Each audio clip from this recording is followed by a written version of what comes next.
Hello, everyone. Thank you very much for coming to today's AIAA Los Angeles Las Vegas section e-town hall meeting. We have great speaker today. It's very exciting, so you will have fun. So before that, we have a couple logistics to go through. First of all, actually, all our AIAA events are networking events. Just unfortunately, it's online, but you are welcome to chat with the speaker in the chat room and also fellow attendees. Exchange your contact information or information just like in an in-person event. We'll be trying to go back to the in-person event or hybrid, but because right now most of the venues we work with still have been hesitant to allow us to use their room. And people are still watching for the new variants, the spread, especially after July 4th, seems to be some increase of the cases, like the Delta variants, but we're still closely watching. The second issue is about certain attendee mentioned they didn't have the Zoom link while we have been sending out several times. So please check your spam or junk folder. If you realize they put it into the junk folder for our email notice, try to change the setting or throw them out every time, or let us know and your alternative email address. And we appreciate AIAA headquarters for providing this platform for us. And this event is going to be recorded and posted after the, and it will be posted after the presentation. If you got disconnected somehow, please keep trying. It should be just temporary. Please use your name when you sign in on Zoom so people know who you are. Fellow attendee won't see you, but if you start to type question or Q&A, people will see your name. If you have any question for the speaker, we will enable you to speak out at the end of presentation, or you can type in the Q&A box. And, security and privacy has been very important and been improved. Please don't talk about any sensitive issues or personal information during the Zoom session. Just a few words about this exciting Los Angeles area. We were just chatting with the speaker today, Dr. Goodman. The Long Beach has been a very exciting area, not only at the great convention center, but many new space companies like the Launcher Space, Relativity Space, and the More 3D also have a big headquarters in Long Beach as well. Of course, you all know Boeing is everywhere. It's in El Segundo, but also have a place in near Long Beach. And we have many aerospace companies in this area, El Segundo, South Bay, and also Northrop Grumman Aerospace Corporation, JPL, as in Pasadena, doing great. Virgin Orbit, you know, Virgin Galactic, SpaceX. So we routinely have events to keep everybody networking together and properly informed. After today's exciting talks, next week we have very exciting event for celebrating Apollo and the Vikings landings on the moon and Mars. We have speaker talking about Michael Collins, the tribute to Michael Collins. We have speaker USC former astronaut talking about how to become an astronaut. Then we have speaker from Europe. She is a professor and the international United Nations nuclear radiation safety expert, talking about how to protect astronauts in space flight. And then we also have speaker from JPL talking about how to drive Perseverance rover. Okay, so this is the talk I'm talking to for next week. And we have networking event on July 20th to chat about the exciting July, many excitement. For example, the Richard Branson going to space tomorrow and the Jeff Bezos on July 20th. So just a lot of activities and the benefit. And if you are a member, we can do member spotlight for you. Then you enjoy the AIAA Engage. And if you are a member, you immediately enjoy the daily launch, insider news, emails, and Aerospace America. And you get discount, great discount for attending AIAA conferences. This AIAA membership program, you can take a look, and a great student to professional transition rates. Educator is free. And if you're a member with different levels, you can advance on different levels. Our section chair, Dr. Jeffrey Cashel, is a fellow, And the president of Aerospace Corporation, Mr. Steve Isakovich, is a fellow as well. And Ms. Queen Shotwell just got promoted to honorary fellow, the same status as Neil Armstrong and Buzz Aldrin. And we also have Dr. Bill Goodman, former NASA's human spaceflight with us. So just a couple of benefits, awards for members, and this is to honor your contribution and accomplishment. And STEM outreach, we have 5 major national forums. For the space one, in Ascend is a good to go, and many others. And this picture upper left is our section chair, Dr. Jeff Michelle from Raytheon. Apologize, he cannot be with us today. And this event on May 1st, we have the Mimi On, the leader for the Ingenuity Mars helicopter, and Dr. Jeff DeLong and Mr. Aaron Stubura from JPL for the exciting Mars 2020 mission. Just try to fast forward. We have this exciting planetary defense talk on June 26th.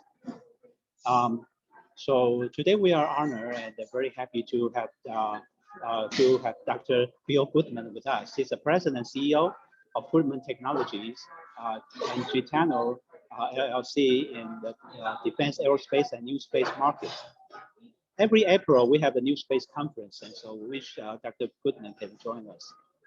And he's a Ph.D. in material science engineering from UCLA. He's an entrepreneur and a master result speaker. He's the president or CEO of 5-year-old Goodman Technology LLC and the new startup GTNANO LLC in the industry I just mentioned. He's from UCLA. He has been working in the space, defense, aerospace in his entire career. He has more than 90 publications, and his technologies have grown on 4 different space missions. He has also more than 50 winning SBIR, STTR grants, phase 1 to 3, for companies he has worked for, and companies he has won, or for companies that he coaches. He was recipient of 2018 and 2017 New Mexico Small Business Association grants, and a graduate of the Small Business Administration 2019 Emerging Leaders Streetwise MBA certificate program. Bill later went on to become the SBS 2020 Small Business Person of the Year for the state of New Mexico. I believe that's the trophy he is holding in the picture here.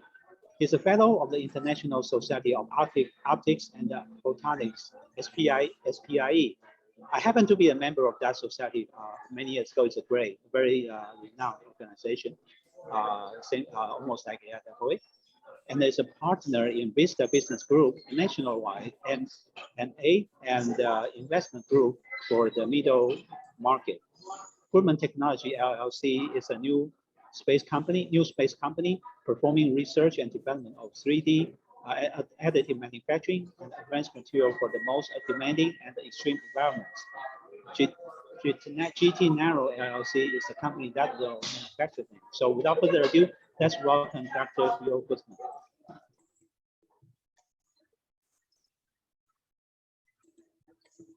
All right, I'm going to go to the screen share here and share that one. And hopefully when I hit F5, we'll get a nice large version of it. Let's see. Is it, can you see him, Ken? Yes. Thank you for the fantastic introduction and the invitation to be the speaker today. It's quite an honor to speak to AIAA, one of the largest chapters. I did live in Los Angeles for 20 years. This is going to be a different talk than you're all probably used to. I love animated speakers. I love speakers with a story. I love speakers that have been through a storm. And the introduction that you might have seen when you registered for the event shows a little about my son, who was 13 at the time, and you know, he needed to have heart surgery, and then I got laid off, and I decided to start a company. But like the Star Wars movies, that wasn't the beginning. And I'm actually going to take you all the way back to the beginning.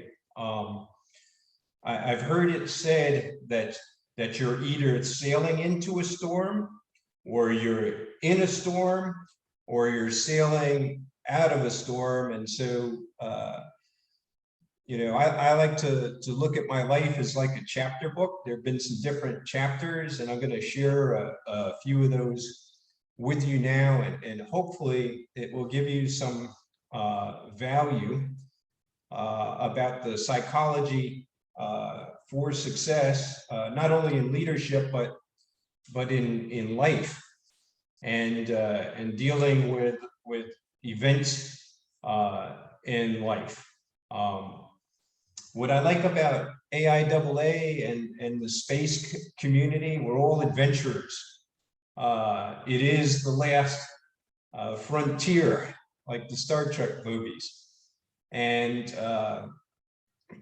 there are many great challenges associated with space, you know, getting there, working and existing there.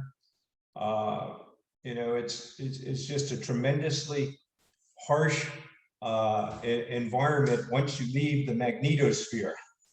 But even inside the magnetosphere, at GEO or MEO or LEO, the space effects environment is very severe. Well, at any rate, let me jump into this, and let's see.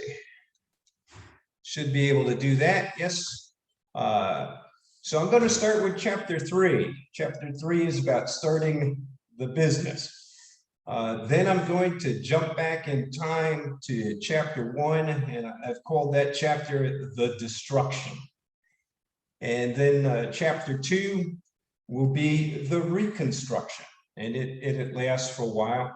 And then in chapter 4, we'll actually show you results of a tactical and strategic growth plan that uses the skills involved here, and I'll show you some of the technologies that we created at Goodman Technology. So, you know, this chapter on Start Your Business is interesting. Chapter 1 is going to be a heartbreaker for a lot of people, and I'm just going to warn you up front. So you're going to see some trauma in there. But then the good news is we're gonna take you through that storm and into clear sailing with the Reconstruction, and then chapter 4, the results. So starting up Goodman Technologies, that's chapter 3. So back in May of 2016, you know, if you had a conversation with me and you know, conducted an interview, something like that, I might have told you some of the things here. You know, decades of experience in systems engineering, designed and built hardware that you know, flew in space, worked with system primes and the government, and in many areas pioneered new materials and processes that were requirements driven to meet the needs of a variety of programs of record. So one of the programs of record that I've been involved in since the late 80s to early 90s was the space-based laser program. It's also been called the Reagan Star Wars program. And at the time, I worked for a company that was called W.J. Schaefer Associates. It later became Schaefer Corporation. And one of the things that I did with a company that was then known as TRW before it became Northrop Grumman in Redondo Beach was the development of the materials and processes associated with the lasers for the space-based laser program. And back in that time frame, down at Capistrano test site down in San Clemente, there was the Alpha 1 chemical laser. It was a hydrogen fluoride mid-wave IR laser. It was megawatt class. And the original mirrors in the system were all water-cooled optics.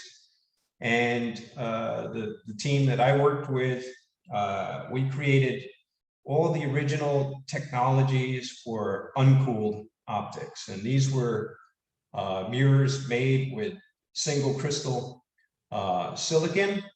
And then they were coated with what were called very low absorption or VLA coatings. And I did everything from thermal structural analysis with a software package, finite element analysis package, known as Cosworks today, but back then it was called Cosmos. And actually, when I got the first version, it was called SuperSat. And SuperSat was developed by a little company in Santa Monica, and I was actually one of the beta test sites for it as it transitioned and became Cosmos M. So I did thermal distortion analysis on all of the mirrors in the beam train for the space-based laser program. But I also worked with a number of vendors to grow the world's largest ingots of single crystal silicon. So back in 1995, that was actually the topic of my PhD research at UCLA. And if you had asked anybody in the semiconductor industry, you know, what's the largest diameter wafer you could make? Well, back then it was about 8 inches, but we were making mirrors that were 17 inches in diameter. So more than double the diameter. They were the world's largest ingots of silicon.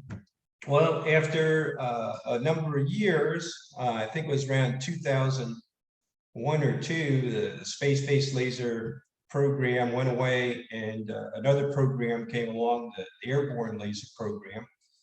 And I contributed to a number of areas. So Lockheed Martin was in control of the beam train for airborne laser, and on the front of the Boeing 747 was the beam director, and it had a large contact lens shaped window on the front of that. And inside of it was the telescope, which was the beam director, and it had a 1.5 meter primary mirror. And the group that I managed worked with a company down south known as Laser Power Corporation at the time, and we developed the coating process for the primary mirror of the beam director, as well as a much huskier version known as the range simulator primary mirror. I also worked with another group that's owned by Northrop Grumman called Cynetics out in Devens, Massachusetts.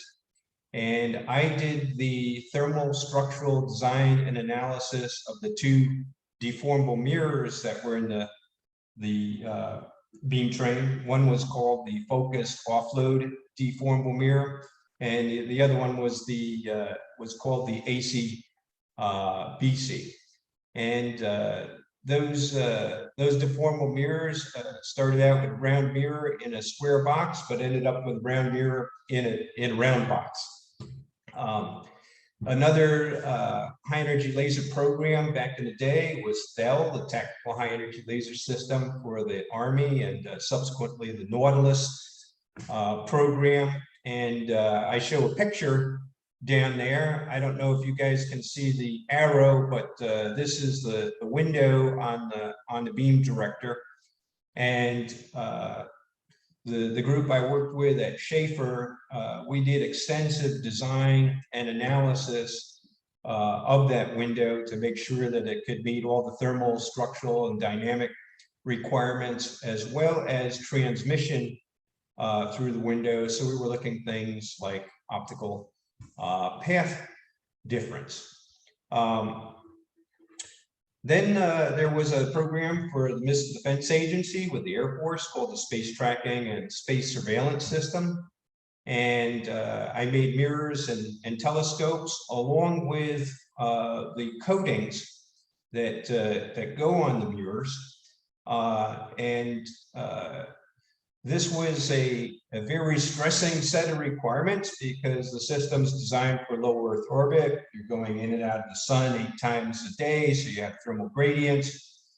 Because you're at LEO, you're in the Van Allen belt, otherwise known as the proton belt, and high energy protons can interact with the nuclei of materials, and they can generate radioactive isotopes, and radioactive isotopes decay. Some decay fast and some decay over extremely long time spans. And one of the things you wanted to avoid was, having a decay where there was a gamma ray, because gamma rays can interact with a pixel of a focal plane array and actually, make it light up. You get the same effect if you were to take your iPhone or your Android and point it at the sun. You'll just get a big, white spot out of it. So down here you see, I believe this one was MBSE 6, and over here on the right, I think was MBSE 8. So I had some silicon carbide mirror coupons that flew on both of those to see how they would tolerate the space effects environment at LEO.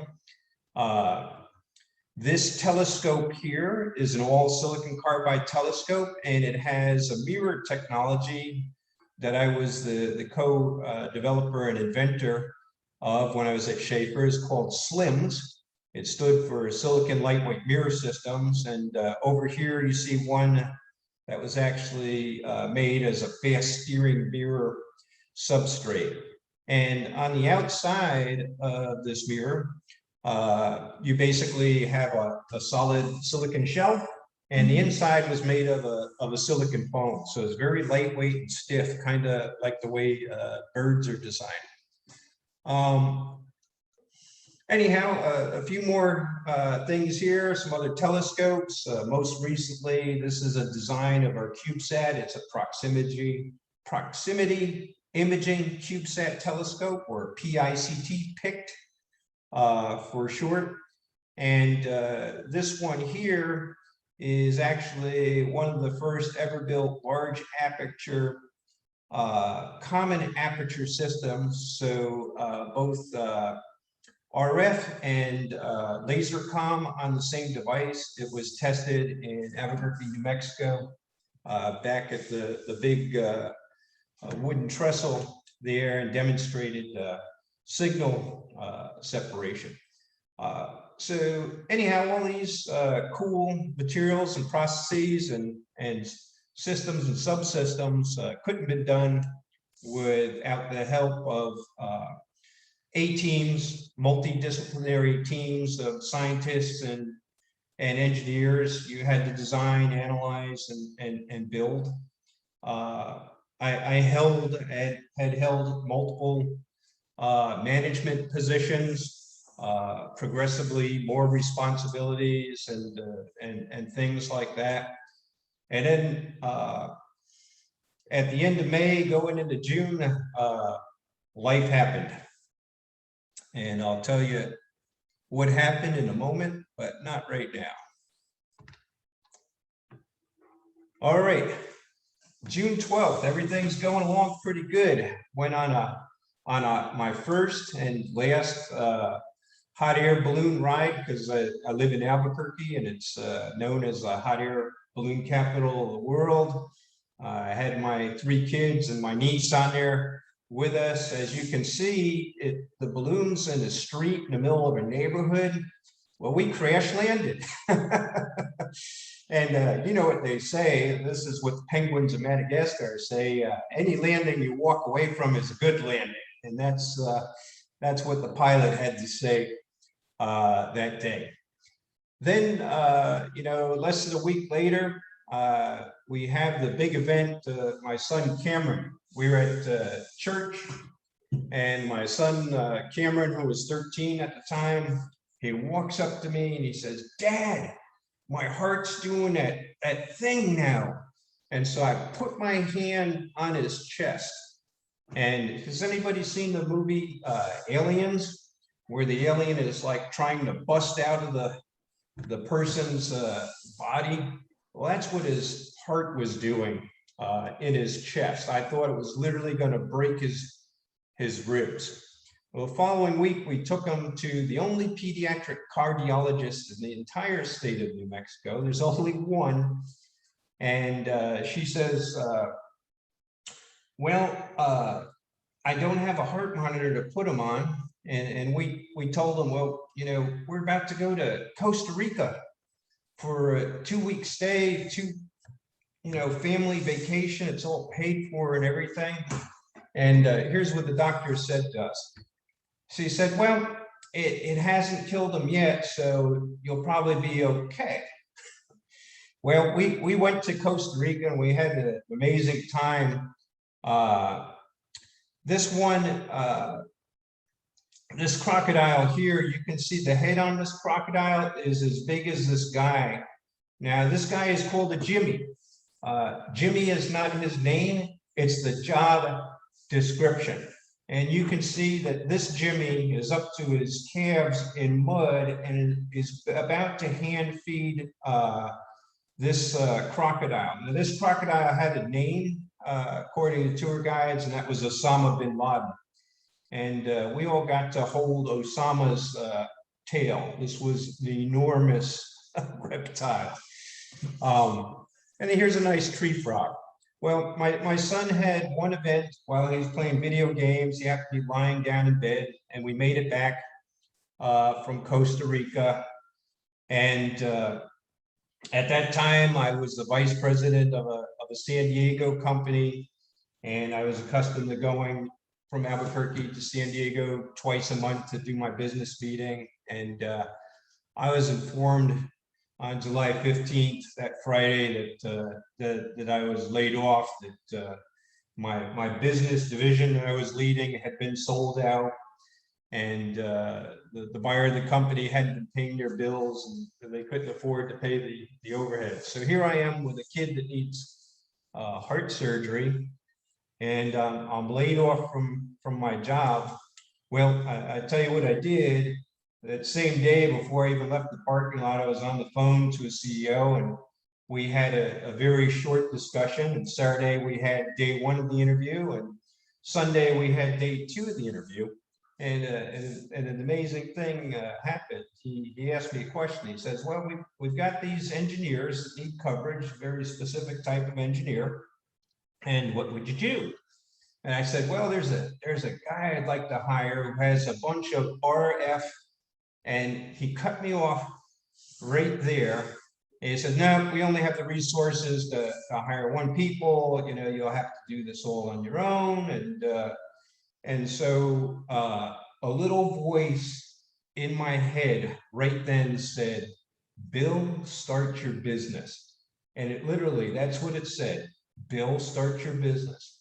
So the next day was a Monday. I started to set out to do that. I got help from the Procurement Technical Analysis Center, which every state has. It's federally funded. They help small businesses to do work with the government. And on July 19th, I had set up Goodman Technologies. Now, you know, having heard that story, you know, you got a kid that needs heart surgery and you're laid off, you know, I could have gone out and found a job, but I listened to the little voice. Now, how did that happen? Why did I listen to that little voice? Okay. And so this is why this was not chapter 1, and why I have to go back and tell you about chapter 1. And you'll be disturbed by this. I'm just going to set it out there and warn you, but you know, I believe that everybody has their story. This is my story, and I got to tell you, and you'll see how it ties in with the psychology of success and how I get to run Goodman Technologies. All right, chapter 1, I call it the destruction. You'll see why in a minute. So it was May 5th. It was 1992. And on my to-do list that day, I had one thing planned, and I was supposed to go down to UCLA and discuss the results of my master's thesis, which had to do with extruding metals and mechanical and physical metallurgy. Well, God had other plans that day, and before I was able to go down to UCLA, my wife at the time informed me that her water broke and that we needed to go to the hospital. So we drove over to Thousand Oaks Hospital, and I'd say about 90 minutes later, I had my firstborn male heir, my first son. I was just absolutely delighted, so excited. It was amazing. And so, you know, got to hold him, and then, you know, we noticed that he was starting to turn a little purple. And so the nurse takes him over to a table, and she's working on him, and she brings out a little bulb and syringe and puts it into his mouth. And, you know, she says, we're just going to help him breathe, get a little oxygen going. And suddenly I saw that nurse go pale. And she said, he's not breathing well. And, you know, it appears that the lung may have been damaged. And so they rush him to emergency. This hospital didn't have a neonatology section. And so my wife and I don't know what's going on, but they come back with my son and explain what happened. So now he has a hole in his chest, and it was to help him breathe because the lungs had been punctured. And they said, Mr. and Mrs. Goodman, you know, we don't have the resources at this hospital for your son, but what he needs is critical care, neonatology. But chances are he's going to die on the way to the hospital in the ambulance. And they asked me a question. They said, what do you want to do? And I decided, I had this thought. I said, well, it looks like this is just a short-term contract. And so I'd like him to stay with us.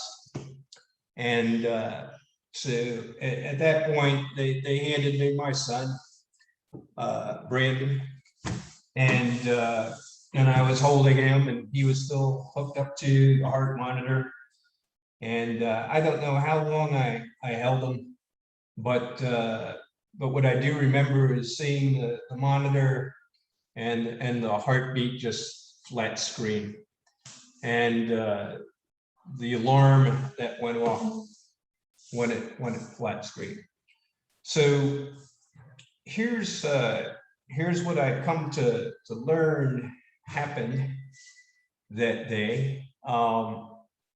And I got to tell you more of the story, but you know, I went from a state of utter elation to a state of utter devastation in a period of less than 4 hours. And it was kind of a shock to my neurosystem. So at any rate, after my wife had been sedated, and I had made all the calls to the family members, I called a good friend of mine down at UCLA. He was a guy that's on my Ph.D. committee, a guy named Dr. Fred Hawthorne in the chemistry department. And Fred and I had become friends. I asked him to be on my Ph.D. Committee. Fred is in the National Academy of Sciences. He went to the White House. He got the highest level of award from the United States for his work in chemistry. And I believe he's been nominated for the Nobel Prize about 4 times.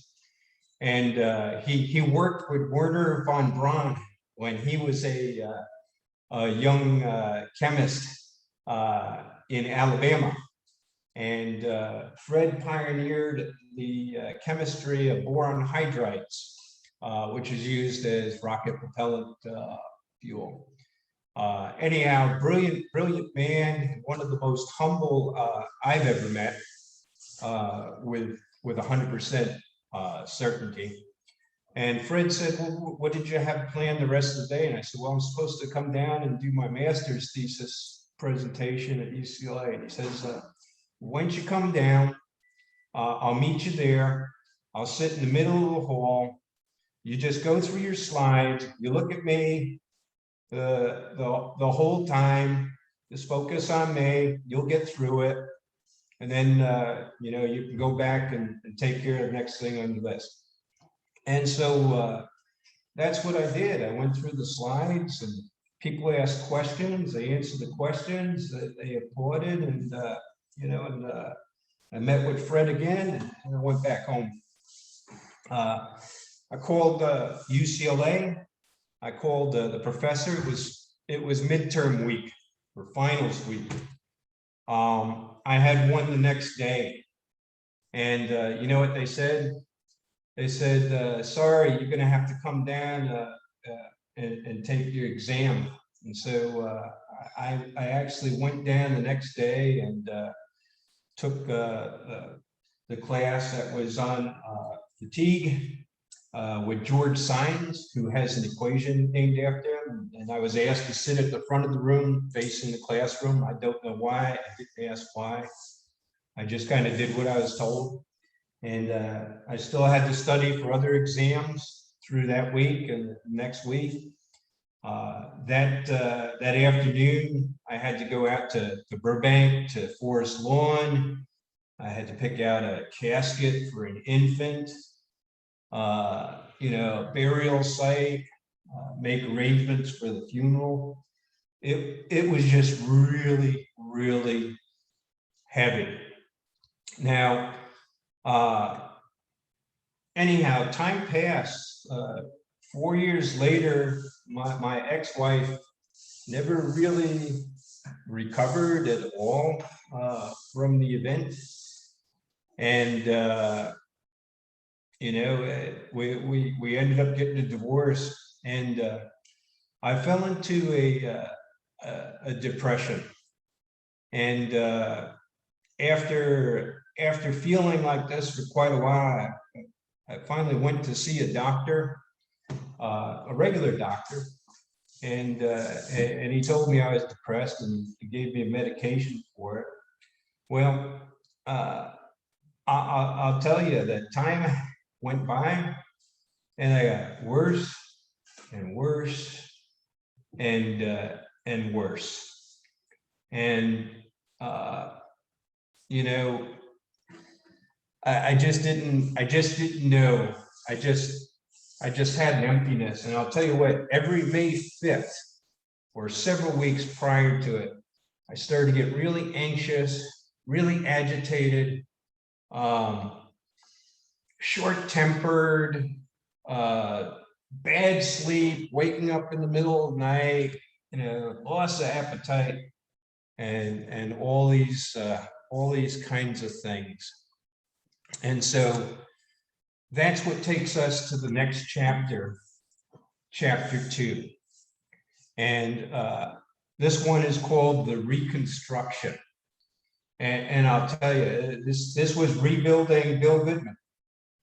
And it was amazing. It started with one question, one decision, and then a lot of action. Okay, and I'm going to get back to that little recipe there: a decision, a question, and some actions. And I'll tell you more about that. So on July 5th of 2010, it was a typical day after 4th of July. And I had a thought. And the thought was this, it was this question: what if the doctor was wrong? What if I didn't really have depression? And the reason this question came up was I was thinking back at the fireworks show, and I'm watching my new crop of kids, and all those around them having a great time. And I was like, wow, I used to be such a happy-go-lucky, extroverted person. What's happened? And so I said, what if the doctor was wrong? And then another thing popped in my head. I have this thing about things popping in my head. They pop in all the time. Sometimes they pop in when I'm sleeping, and they're a great idea or invention, or they're somebody that I needed to make a phone call to, or an email that I forgot to do. It's just the way my particular set of gray matter works. But I remembered something that a very, very good friend of mine, who's actually my coach, had said. And he said, Bill, everything in life is meaningless until you assign a meaning to it. And then another thing that he always said was, what if everything in life happened for you, happened to make your life better instead of happening it to you? And what he was pointing out was a mentality that's called the victim mentality, a victim of life. And where did he learn that from? Well, my friend Bob was personal bodyguard for world famous Tony Robbins for 12 years.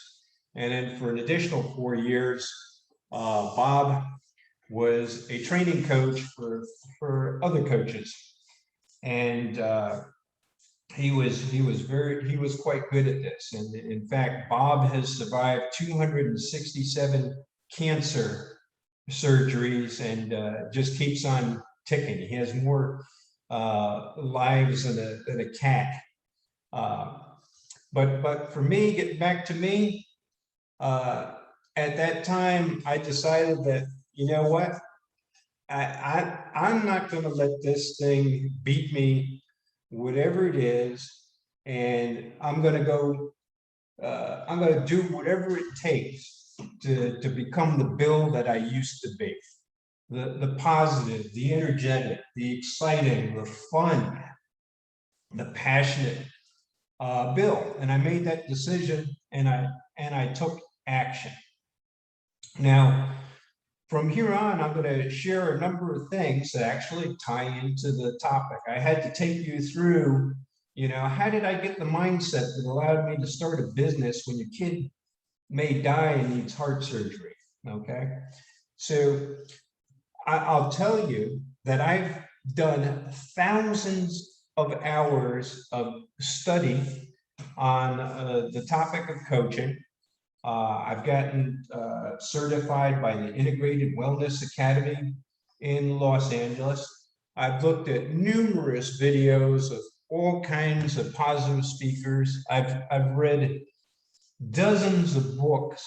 I did everything that was needed to become a master coach myself. And I have another website outside of Goodman Technologies. It's called drbillabq.com. And I have a blog there that I do almost daily. It's called the No Failure Zone. So I teach people how to rebuild their psychologies so that they can be more effective in whatever it is they're doing. I've been the coach for a couple of CEOs in the space business, and they've all gone on to do really amazing things. So let me share a couple of things with you, and then I'll get back to talking about technology, because I know that's what you all came here to hear about. So the human brain is really an amazing thing. It can process 400 billion bits per second. The neurons fire at 200 hertz. That means about 3.5 times the speed that the lights are flickering in whatever room you're at, because it's 60 hertz alternating current. It might be a little different in Europe, so or outside the United States. It can do 10 quadrillion calculations in a second, and to keep this thing alive, there are more than 400 miles of capillaries in the brain. Now, here's the amazing thing about the brain. It wasn't designed to make you happy. It was designed to keep you alive. And that's the whole purpose of the subconscious mind, is to look out for you and protect you. Now, I'm going to teach you about patterns. The brain's all about patterns. It's always looking for them. It always responds in patterns. So nobody may have told you this before, but I'm going to tell it to you. Happy, sad, mad, glad, anything else you feel, they're all patterns. You aren't happy, you're doing happy. Okay? You decide if you want to be happy or not. And you can always change the way you're feeling right now. And I'm going to teach you about 9 different ways you can do that. Okay. Here's the audience participation part. And this is cool because you can do this in Zoom. We're going to do a little test here. And it's a time test. Okay. I'm going to give you 10 seconds to execute a task. Okay. And my expectation, you're all professionals and experts in the field, and I want you to do the best possible job you can do at this, because I'm going to test your memory. Okay? And so with that, here's what I want you to do. You're going to do this for 10 seconds. You're going to take a look around the room that you're in right now, or the location where you're at, and I want you to look for everything that's the color brown. Ready, set, go. Look for brown, look for brown, look for brown, look for brown, look for brown, look for brown, look for brown, look for brown, look for brown, look for brown, look for brown. Now close your eyes. Now, tell me everything you saw that was green. And I know a lot of you are going, you're just smiling right now, because it's like, you can't think of a single thing that you saw that was green. Well, I'll tell you what I did there. I locked your brain in. I put you under pressure. I told you had to be successful and to achieve something. And I had you focus on things that were brown. Okay, that's the look for test. Now, here's the thing in life. You know, a lot of people will look around and all they'll see is brown, AKA crap. Okay, they'll see the crappy things in life, and they'll miss out on all the other stuff, because that's what they're focused on. Okay, and where your focus goes, that's where your energy is going to flow. If you focus on things that disturb you and bother you and make you upset, well, you're not going to be very happy or very comfortable. So I suggest you find something else to focus on. Something to be grateful for is always a good thing to do. You can't feel many things if you're feeling gratitude. Now, Our brains also respond with patterns. And, one of the classic ones is our fight or flight response. We have a structure in the brain called the amygdala. When something frightens us or disturbs us, worries us, it releases a neurotransmitter called CRM. It travels down your spine at the rate of 200 hertz to your adrenal glands, and it releases adrenaline and cortisol. The adrenaline jacks up your heart rate, jacks up your breathing, constricts your arteries, and the cortisol dumps blood sugar into your bloodstream. And so the combination of high pressure, oxygenated blood with sugar is fuel for your flight response.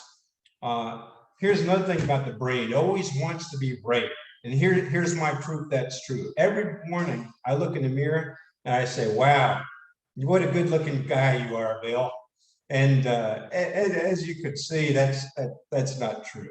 So the brain always lies, it always wants to be right.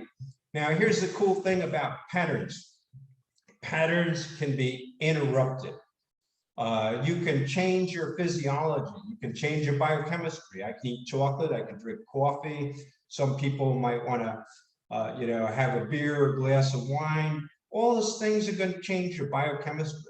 You can change your structure. What do I mean by that?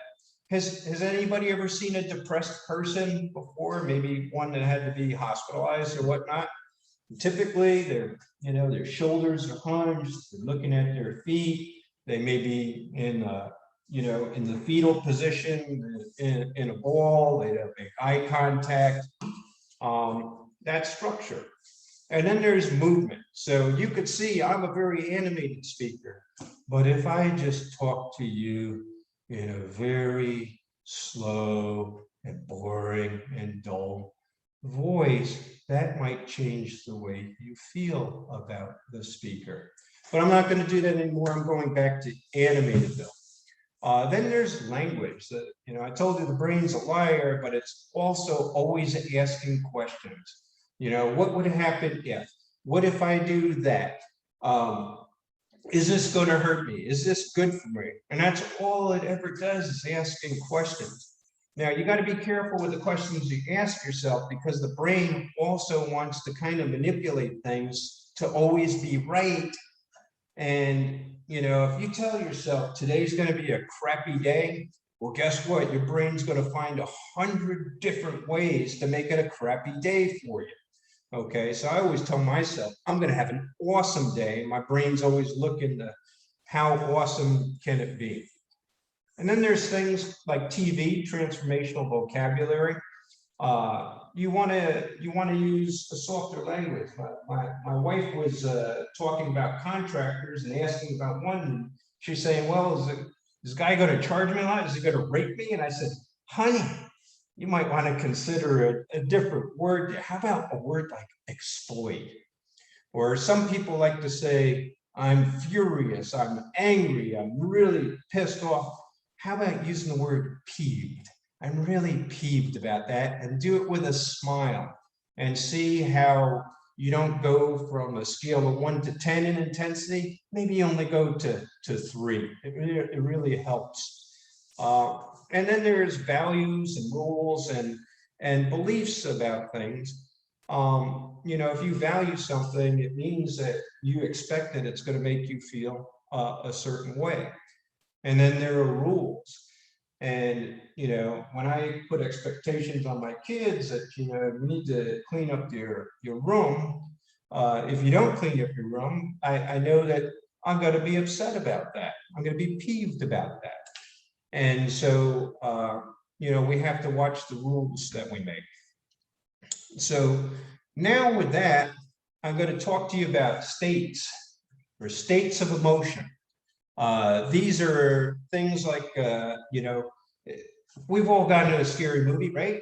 You knew when you went into the theater that it was going to be a movie, that it was all just imaginary. But a scene comes up where the guy jumps out with a chainsaw and you get frightened. okay? It shows that your brain can't tell what's fact from reality.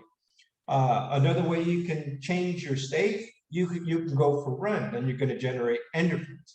Or if you eat chocolate, your body will do some oxytocin.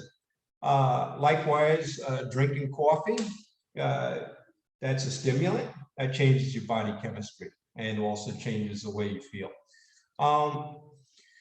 Your states can alter your physiology. You know, when you see an angry person, you can tell just by looking at them. Their face is really red, jaw is clenched.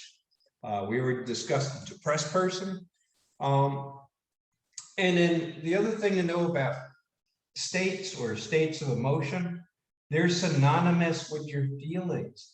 Anytime you're feeling something, like I said, you're not happy, glad, sad, or mad, you're doing them. You've altered your biochemistry to feel the things that are synonymous with the emotion, which is just a label that we put on things. Important thing about feelings, they're not facts. And therefore, they're neither right or wrong. Everybody's feelings about different things are going to be, you know, everybody's entitled to their own feeling about things. They're neither right or wrong. But in coaching, we talk about they're either empowering or disempowering. Now, here's the number one tool of the enemy, the most disempowering state to any human being on the planet, and that's fear. I like fear as an acronym. Forget everything's all right, or false evidence appears real, or the F-bomb followed by everything and run. I'm not going to soil your ears with profanity today. Maybe another day, but not today. But what I learned after these thousands and thousands and thousands of hours was that I was never depressed. I had been misdiagnosed, and what I really had was PTSD, post-traumatic stress disorder. Oh joy. Well, I'm here to tell you today that I've overcome that. The date, May 5th, is not disturbing to me because it was a pattern that I've replaced, and I've overcome this thing. And, you know, one of the signs I like to put out for people is, you know, please do not feed the fears.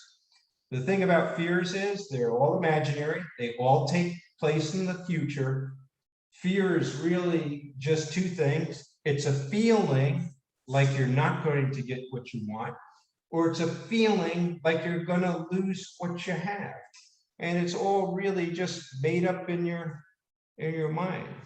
And so the moral of that little story is you want to stay focused and stay in the present. And what you want to be able to do is to replace fear at any time. And the one thing that I know that works 100% of the time, and it replaces other things too, worry, anger, depression, is by feeling grateful. We'll see that on the wrap-up slide.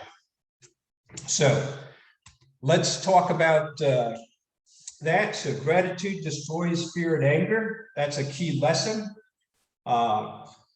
Once I had conquered these things, you know, getting back to the business, I told you I had a question, I made a decision, and I took some action. One of the first things I did for the business was to create a tactical. And tactical I define as a 0 to 18 month time frame, and then a strategic, which I define as 18 to 60 months to grow the business. I built the website. I started to coach people to get some cash flow in while I was writing technical proposals. And that brings us to chapter 4. And the timing is working out great because I'm only going to talk about another 10 minutes, but I'm going to show you in chapter 4 the results of the tactical and strategic growth plans for Goodman Technologies. So in late 2016 and early 2017, I started writing proposals. In June of 2017, we won our first SBIR from NASA. A month later, we won our first contract from the Army.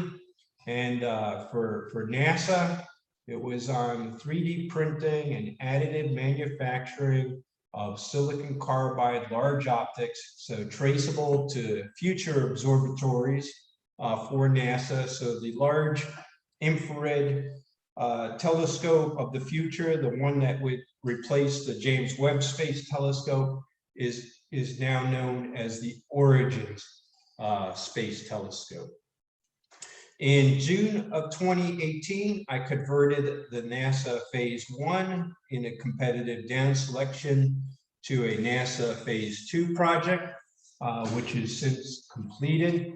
For the Army, we also had a competitive down select. And for the Army, we were doing 3D printing and additive manufacturing of ceramic body armor for soldiers. And we got that Phase 2 in September 2018. And we got a subsequent or sequential Phase 2 award from the Army in September of 2020. And that's where we're going to make a mobile armor production and armor firing system that will custom make body armor in the field at the point of need at a forward operating base. May 2018, we got our first award from the United States Air Force, and this is for survival nano composites for Aeroshells. So Aeroshells have to survive the extremes of hypersonic flight, but they also have to survive weapons effect. And we actually delivered and tested material in Phase 1. The material was designed from the periodic table elements up using a analysis procedure that I had developed about a decade earlier, called Rad-Hard by Design. And we won our Air Force Phase 2. We won our first contract from the Missile Defense Agency in June 2018. In July 2018, we got another NASA Phase 1, which a year later converted over to a NASA Phase 2. And it's for an additively manufactured laser-com telescope. So this is making the optics and the structures, even the nuts and bolts, out of special grades of silicon carbide. In 2019, in May, Office of Secretary of Defense, we did some work for them. In May of 2020, we won a Navy Phase 1 project. There were 4 other companies that were competing. Out of the 5 companies, we were the only one to get a Phase 2 invitation to propose. And in April of 2021, we received our Phase 1 option to continue our pioneering work in high temperature nano composites with improved orthogonal properties. And what that means is most composites like to unzip or delaminate. We've made them tougher, stronger, more thermally conductive. They hold together a lot better, double-digit performance improvements.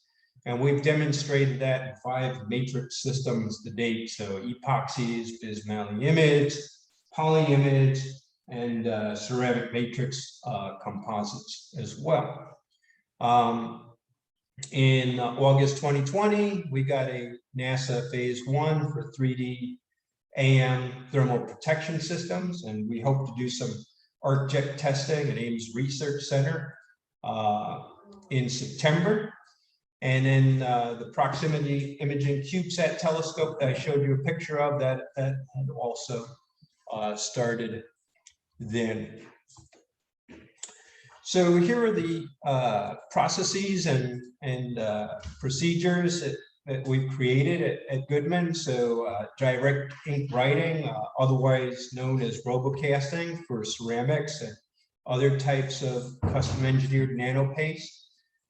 We do additive manufacturing. We're able to seamlessly join smaller structures to make more complex monolithic 3D structures. We took a mirror, a parabolic mirror, and we made it 8 pieces, 4 off-axis parabolic face sheets with backing structures, and we joined them all together to make a monolith. I'll show you a picture in a minute, but not right now.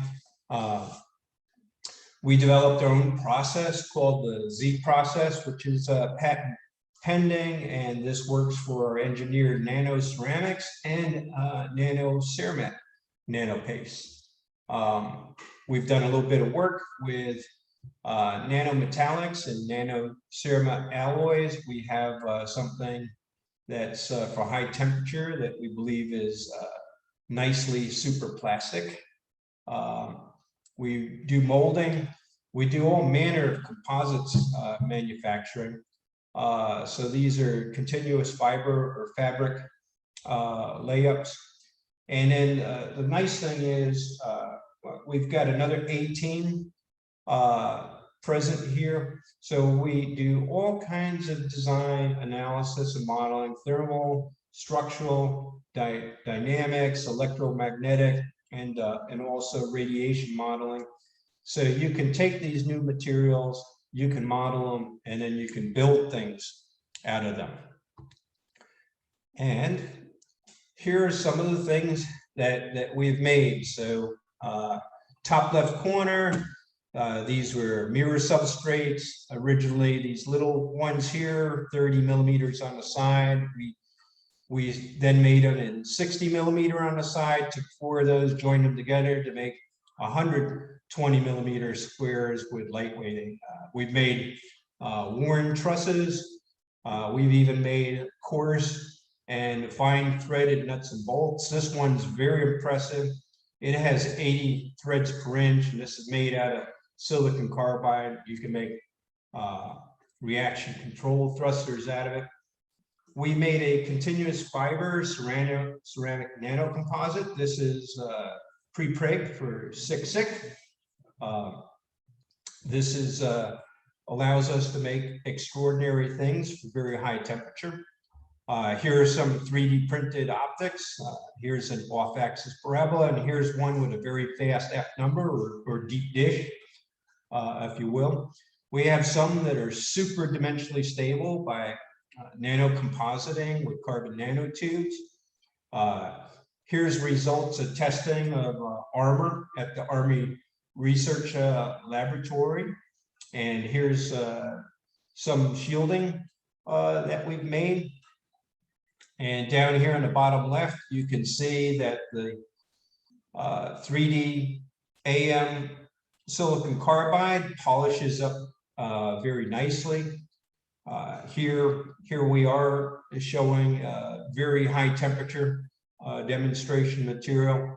And here's some of our work in nanoforested composites. And here's our customers. And all this, I've invested most of the money, not in my salary, but in paying the lawyers for intellectual property and paying the accountants for all the taxes and bookkeeping and all the other things one needs to run a company. Some of our processes are entirely suitable for in-space manufacturing, and we've talked with some big companies about doing that. So here's an example of a deployable truss for NASA, and these are all little worn trusses. You put enough worn trusses together with a dimensionally stable hinge that's also made of the same silicon carbide, and you'll have a very lightweight, stiff, deployable truss structure for a satellite system.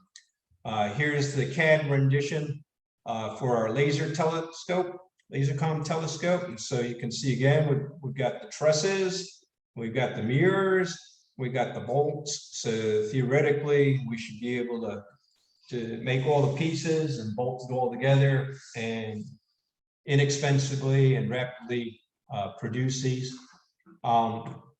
Here's our material properties: coefficient of thermal expansion from deep cryo out to temperatures that you see at LEO. This purple curve is our measured result. You can see it's a little different from other silicon carbides. Doesn't have all the curvature in it. It's highly linear. And in this box corresponds to -20 to 50 degrees C, which is your LEO environment. And our instantaneous CT is about 2.35 parts per million per degree K in that region. So it's very, very good.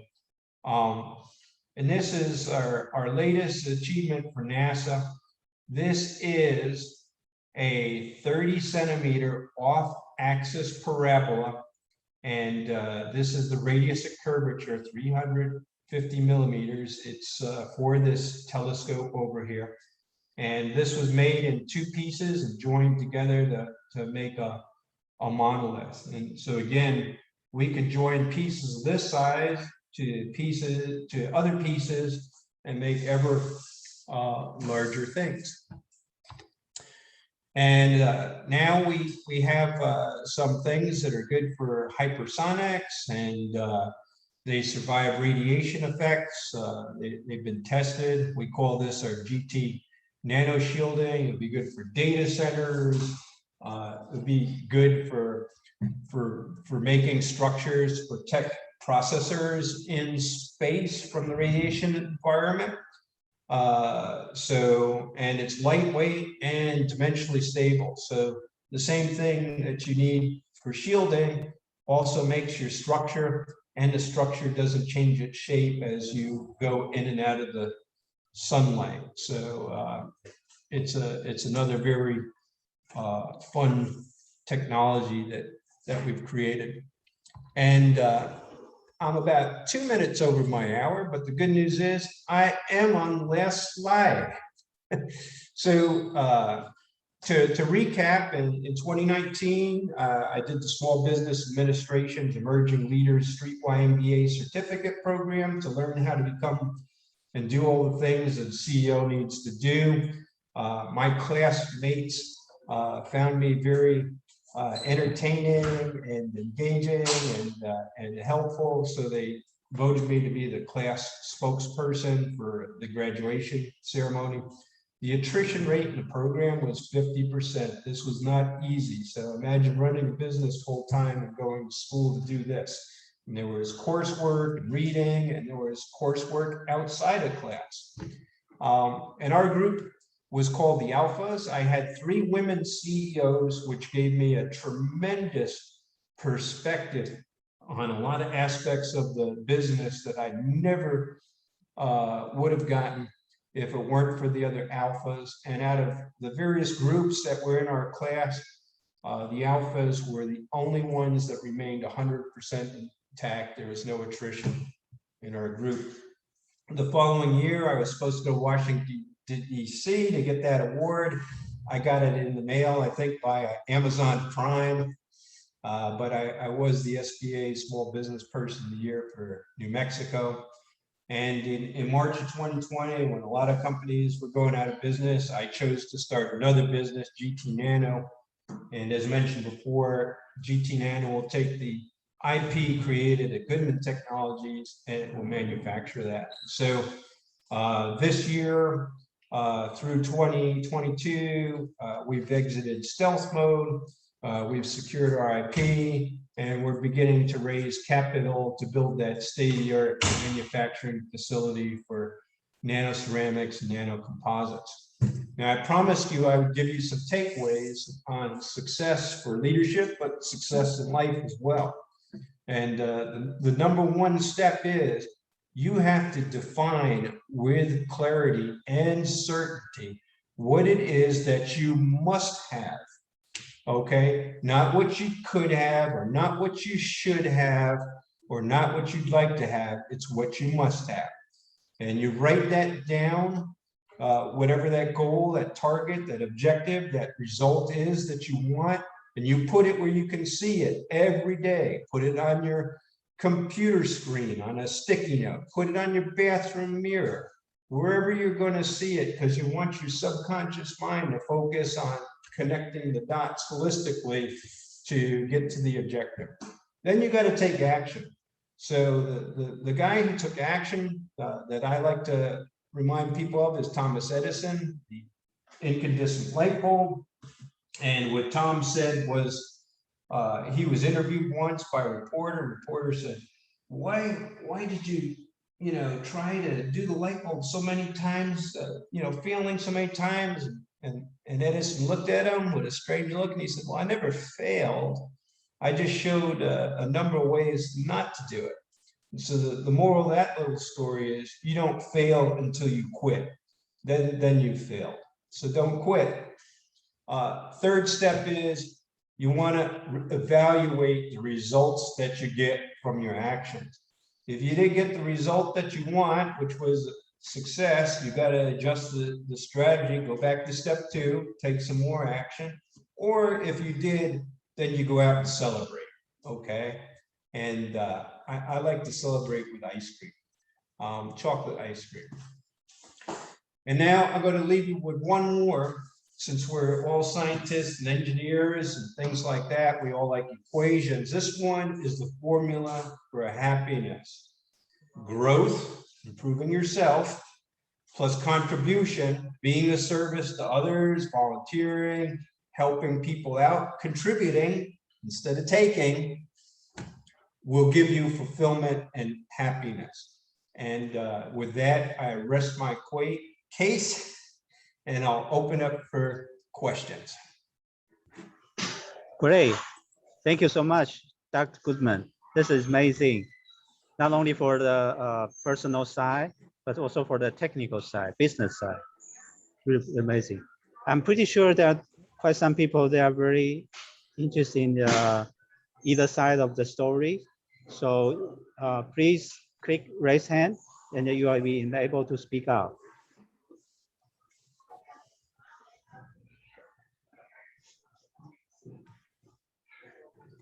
Okay, so while we're waiting, I have a quick question. When you mentioned about the shielding, you mostly mentioned about the electromagnetic shielding or actually for cosmic rays or solar wind. Yes, what would you like to ask about it? No, I'm trying to say, okay. Is that for electromagnetic radiation shielding or for the like particles, charged particles? This shielding will work against protons. It will work against neutrons a little bit. It will work against X-rays, and it will work against gamma rays. So it provides protection against a wide range of RF frequencies. But I can't tell you what the numbers are. Yeah, I do have another question, but Patrick might want to say something. Patrick?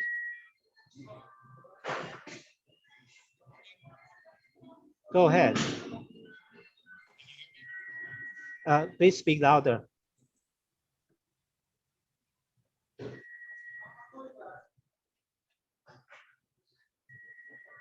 Hello, Patrick?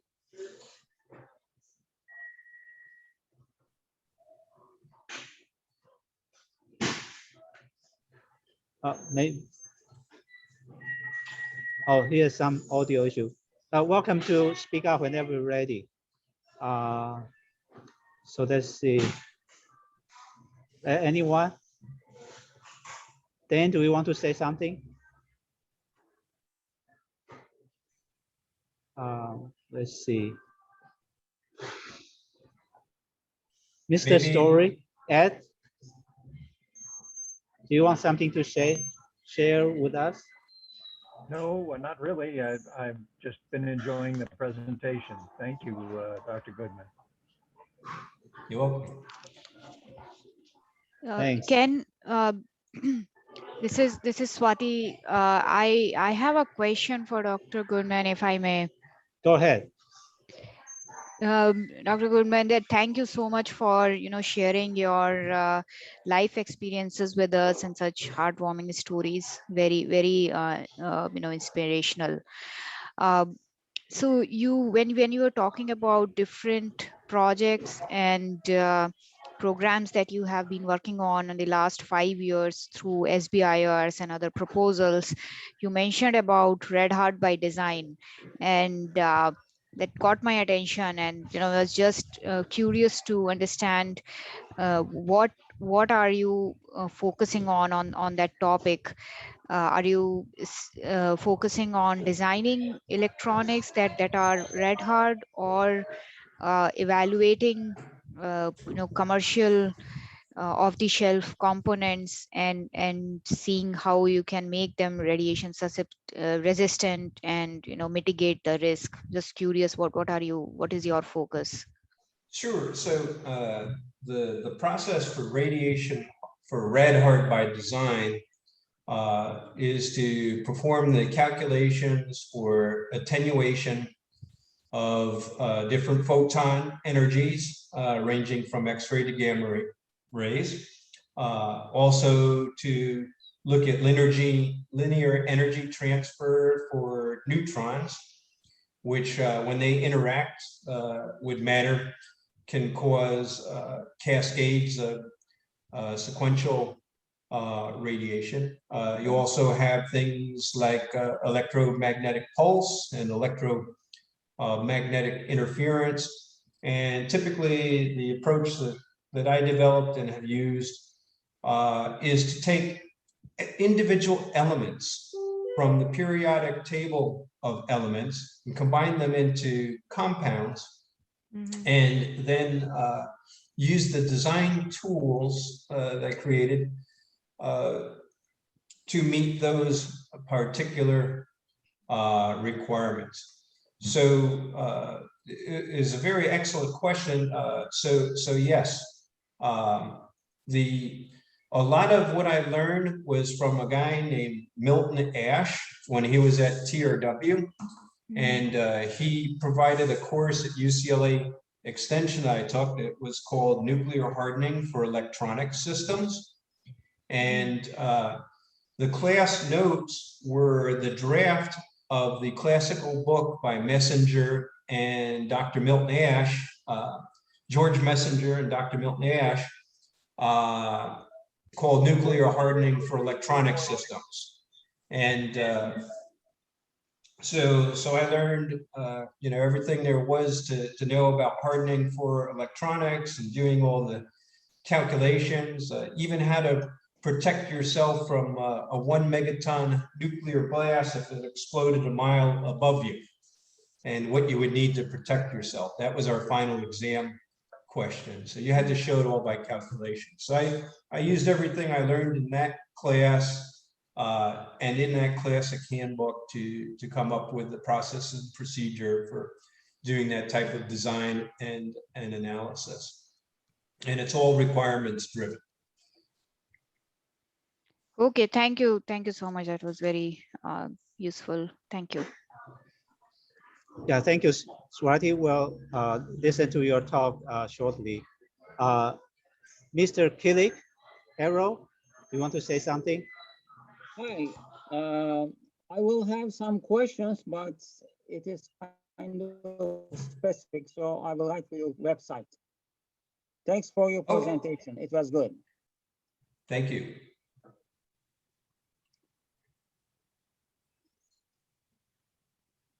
Oh, so it's not a question, it's just a comment? Okay, Mike, go ahead. Yes, hi, Bill. Mike. You gave a very inspiring story. Question: how is your son now? And also, how is your Did you ask how my son's now? Yeah. So a year later, thank you for asking that. That's very, very kind. A year later, we flew in a specialist from Vanderbilt University, a guy named Dr. Fish.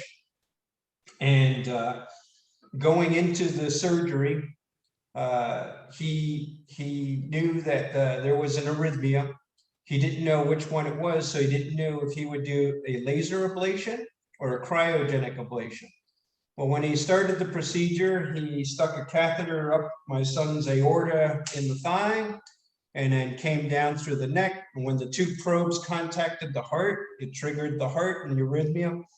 And it turned out that my son had 5 extra pacemakers, but they were all short circuits. And so your heart is like a 4-cylinder engine. You know, it's got the spark plugs that fire the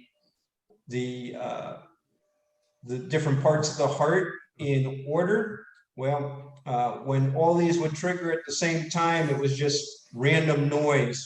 And so we did get him on a heart monitor one time, and we caught a 7-minute event where his heart beat was 300 beats per minute. So, which is absolutely astonishing. Anyhow, 90 minutes after surgery, the kid comes out, and that picture is him sitting up in bed playing on his iPod 90 minutes after heart surgery. And he later went on to graduate from high school as the XO, so second in command for his Marine Corps Junior ROTC program. So he made a complete and full recovery, and he's doing quite well at the university these days. Thank you for asking. Well, that's good to hear. Also, I wanted to know, have you ever thought of approaching a publisher or turning your story into a movie? No, it hasn't crossed my mind. I don't know if it would be that interesting, but I am asked to be an inspirational speaker, you know, every now and again. That's good. I think that's all for now, Ken. Thank you. Okay, I thank you. have one question to ask if there's any time. Josh, go ahead. Yeah, okay. Do you have any experience in mosaics, like mosaic style receivers, where they have multiple little receiving inputs and how well they integrate? If you don't, I mean, it's fine. So like a sparse aperture or Yes. yeah, so in fact, the sparse aperture approach with optical, there was a program at Air Force Research Laboratory called DOTS, which was a deployable optical telescope. And that was also one of the strategies that was looked at back in the days of Strategic Defense Initiative Organization, the SDIO, prior to the start of the Missile Defense Agency, where one could combine, you know, medium-sized apertures like 1.5 meters to make the equivalent of a 10-meter telescope. And of course, that technique is done in RF all the time. So yeah, I've seen that. I know that Raytheon is fond of that style of receivers, the one out in Azusa, California. Thank you. Thank you. Errol, I saw you, your mic is on. So are you going to say something more? Say hi to you. Oh, okay. Okay, So, maybe Dr. Goodman can talk about say a few things about the elimination of composite in hypersonic flight. Okay. Well, I'll tell you a little bit what I know. The scrap rates for ceramic matrix composites are on the order of 90%, 90. And it has to do with maintaining dimensional tolerances, as well as the superposed structural, thermal, and acoustic loads. There are also chemical reactions that go on between the ionized atmosphere and the composite. So yeah, anything that can be done to increase the fracture toughness of the composite will have an impact on its delamination resistance. So we've actually licensed some technology from NASA Glenn Research Center on silicon carbide fabrics and treatments for them, so that you don't get fiber pullout. You'll get fiber pullout from a sheath of boron nitride, but the boron nitride and the matrix remain intact. And one of the strategies for ceramic matrix composites is to have a stress strain curve that behaves very much like a metal. So in ceramics, if you look at the stress strain curve, there's a, you know, you get to ultimate strength and you'll have a failure right there. And the curve is, you know, linear with a slight linearity at the beginning of the stress strain curve. But what you want is it for it to roll over and fail gracefully.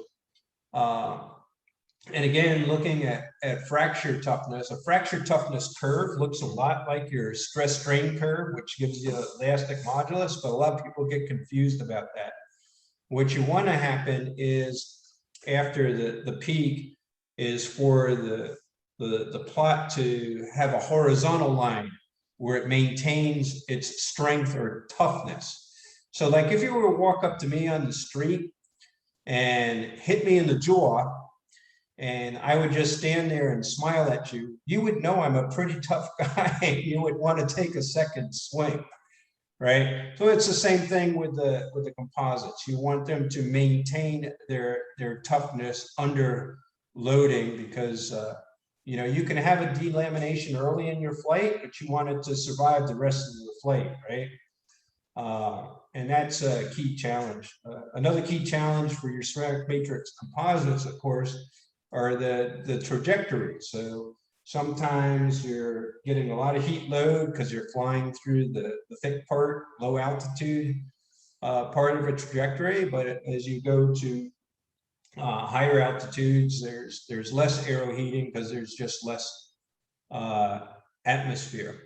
And so you know, you'll still have a thermal gradient though.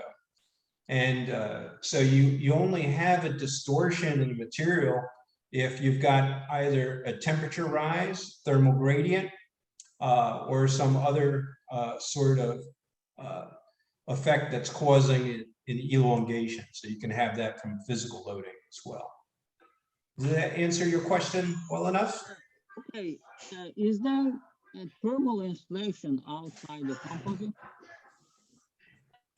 But would you repeat that? Outside the composite.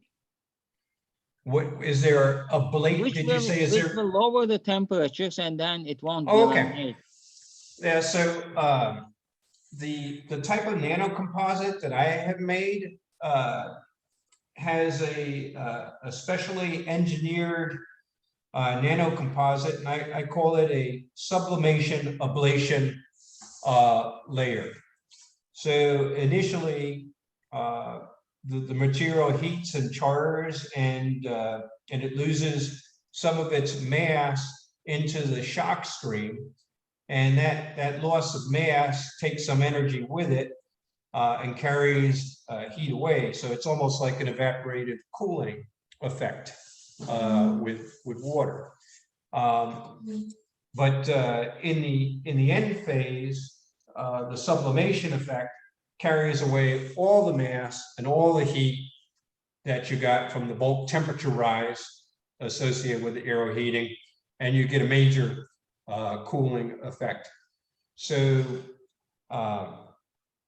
you know, there's only a few ways to skin the cat in hypersonics.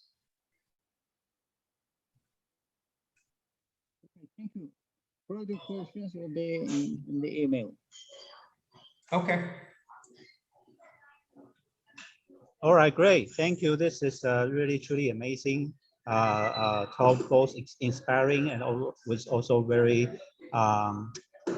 great insight into this technology and business.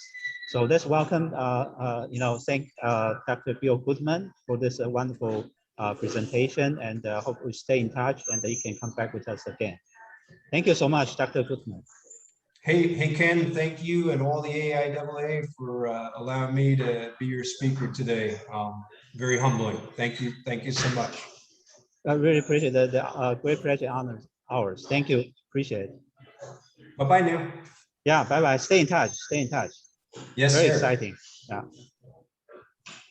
All right, so our next speaker is Dr. Swati Sasena. Yeah, I'm pulling out her bio. So she is a technical project manager in Ansys, and is an AIAA lifetime member, senior member. Is graduate from IIT at the very Kanpur. It's very prestigious school. It's a master Ph.D. in aerospace from Penn State University. Lead research scientist and program manager in GE Global Research. He was also technical and project manager. Well, he started there Ansys in 2018, and still remained there for great accomplishment. Her areas of interest include, but not limited to, machine learning and simulation, engineering design, MBSE, PDO, fluid mechanics, and aeroacoustic gas turbine design. She had more than 20 publications and 2 patents. And she gave a talk, 2 talks previously, all very popular and highly appreciated, a very good talk. And today she's going to tell us more about the new development, combining the power, extreme power Ansys and the new system engineering tools. So let's welcome Dr. Swati Sasena. All right, thank you so much, Ken. Okay, let me start sharing my screen.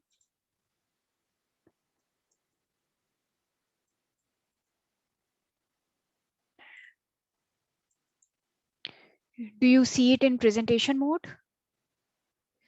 Yes. Okay, awesome. Well, thank you so much, everyone, for joining this afternoon. And as Ken mentioned, I have been, fortunate enough to speak to you on a couple of different topics in the past, and I always enjoy this opportunity. So today I'm going to talk about the Ansys technology stack and solution that we have for digital transformation journey that the primes, government, everyone is going through, and how we can connect to the digital thread, contribute to the model-based systems engineering framework.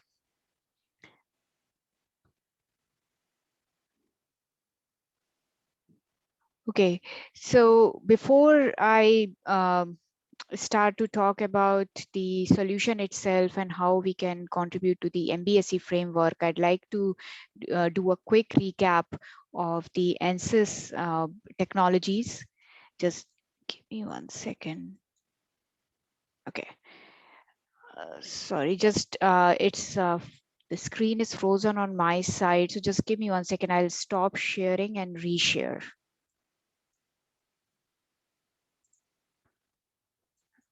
Okay.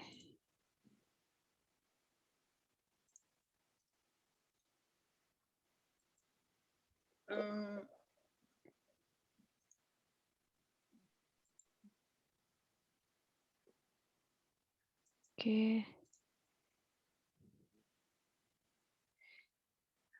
What happened here?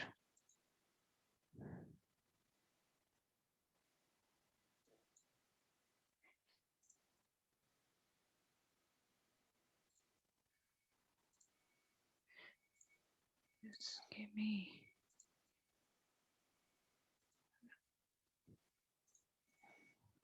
Okay, just.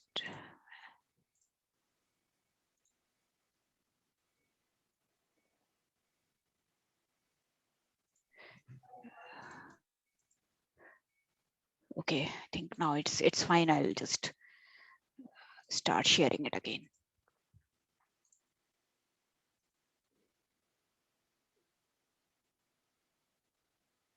Okay. Sorry about that. So yeah, before going into the details of the MBSE solution, let me do a quick recap of how Ansys has evolved over the years from being a single physics high fidelity solution provider to this end-to-end solution engineering simulation solution architect. Okay, so if we just look at the physics-based simulation offering here in the middle of this chart, we see different physics that most of you know about Ansys. So structures, fluids, electronics, semiconductor, optical design, even photonics, now expanding to photonics. These are all the physics that Ansys provides simulation, capabilities for. Now, over last 2 decades, I would say, we have expanded it much more beyond the single physics solutions. Now, with material intelligence platform, you can basically have a gold source of truth for your material management across the entire digital thread or the digital twin framework as well. On going from single component level physics to system level physics by creating reduced order models or surrogate models, creating digital twins of the components as well as systems, safety analysis and embedded software. So this extends our capability to go beyond component level to system level simulation, and then further expanding it to digital mission engineering with system of system simulations framework, right? So we have expanded to this end of the spectrum on the simulation level. And then to support this framework, we have been investing heavily in the last over the last decade or so on equipping our simulation platform to enable all of this. And that's the simulation process and data management platform, which enables us to integrate all of this, the component level simulation system and system of system level simulation, onto a single platform and connect with the different platforms that are used in the entire MBSE framework. So that's how it goes from single physics to the system level or system to system of system level analysis. And I'll show you later how this all comes together when we talk about how we can contribute to the MBSE framework. Over the last 20 years, Ansys has acquired more than 25 companies to enable this end-to-end solution. And we partner with a lot of other companies that provide solutions, different kinds of solutions for the MBSE tool chain. I would just like to highlight a couple of acquisitions that we made recently this year. First of them is the AGI, which is now part of Ansys, and it enabled the digital mission engineering aspect of simulation for us. And very, very recently, we acquired Phoenix Integration, which enables a very key element of the MBSE tool chain. It's model center and MBSE enabler to connect the simulation platform to different systems like PLM, SCM, and so on. It provides that unique framework with SysML models having vast, very, very, very niche capability to do that. And it can not only connect with Ansys tools, it can connect with any non-Ansys tool for that matter to complete that tool chain. Okay, so let's take a step back and see how DoD has been looking at this entire product life cycle and what they have put together as their framework or strategy when it comes to data sharing between different stages of the product life cycle and maintaining the single source of truth or authoritative source of truth for data sharing, and who all are these stakeholders. So if we look on the left hand side of this chart, and this is from the digital engineering strategy that DoD had put together, I think in 2018, this is this they came out with this. So the stakeholders, as you see it, it's a wide range of persona that are involved, and the stakeholders in different businesses, going from auditing, engineering and non-engineering organizations, going from purchasing, test and evaluation on the business side as well. And all of them have their stakes as they go through this entire program life cycle, right? Starting from the project requirements to maturing the technology stack, design analysis, testing for engineering. So the engineering organizations are involved in this step, getting requirements from the program offices, and then the product testing, deployment, and then the sustainment phase as well. This is equally important because, as we have seen from various examples, cost of ownership is very, very important in this product life cycle. It is one of the sometimes the most expensive phase of the product. For example, if we take the F-35 program, it has been there have been several challenges with its sustainment plan that they have put together for that, and it's going to operate for several decades. So this entire life cycle has to be looked into from start to finish.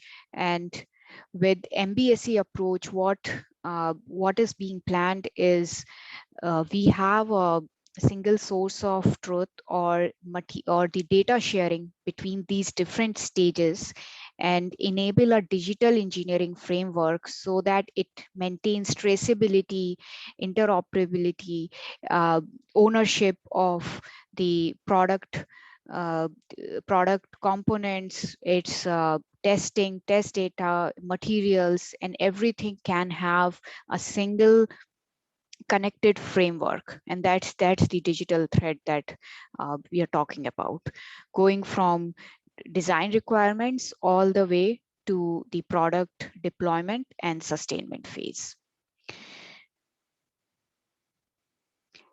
So if we look at that strategy, that vision that DoD has in place, and we look at the different levels of abstraction and fidelity it has to be divided, broken down into, to achieve that that digital, the end-to-end digital thread framework.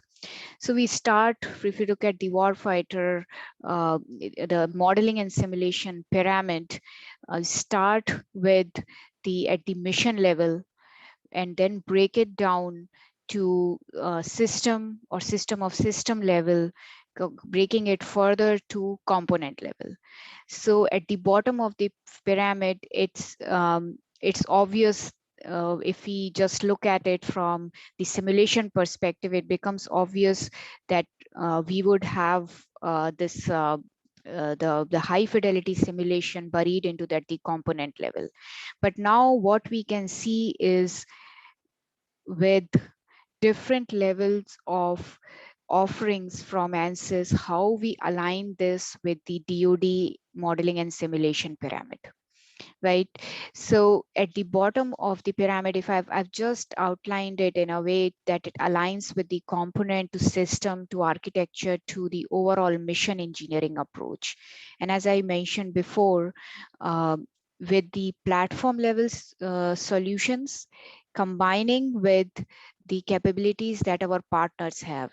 We cannot do it alone. It's not the end-to-end solution that we can provide alone, but with the right complementary solutions, it contributes to the different stages of this pyramid, all the way from the component level physics to the when the product is deployed in the field with digital twin approach, we can have the real-time data coming into the into the digital twin, and enabling the digital twin with the physics-based simulation gives you that power of hybrid digital twin approach, where you are not just relying on the field data, you also have knowledge coming from the physics-based models, and you are able to fill in gaps that you have in your field data. We can, another way to look at it is to break it up into the different sets of connectors and technology that is available with different Ansys solutions. So in this case, it's a snapshot showing connectivity between the platform level solutions. The Ansys, this is the mission engineering piece of it, to the simulation data process and data management platform, connecting it with the multi-physics solution that Ansys has, the material management and the MBSE models through Phoenix Integration Model Center. And this framework, this connectivity can be can share and connect to the entire ecosystem that's out there, be it product lifecycle management tool, enterprise resource planning, tool data management, application lifecycle management, or IIoT, or in-house customer platforms. And this is only enabled with the partners, with our partners who we can connect with for these different platforms.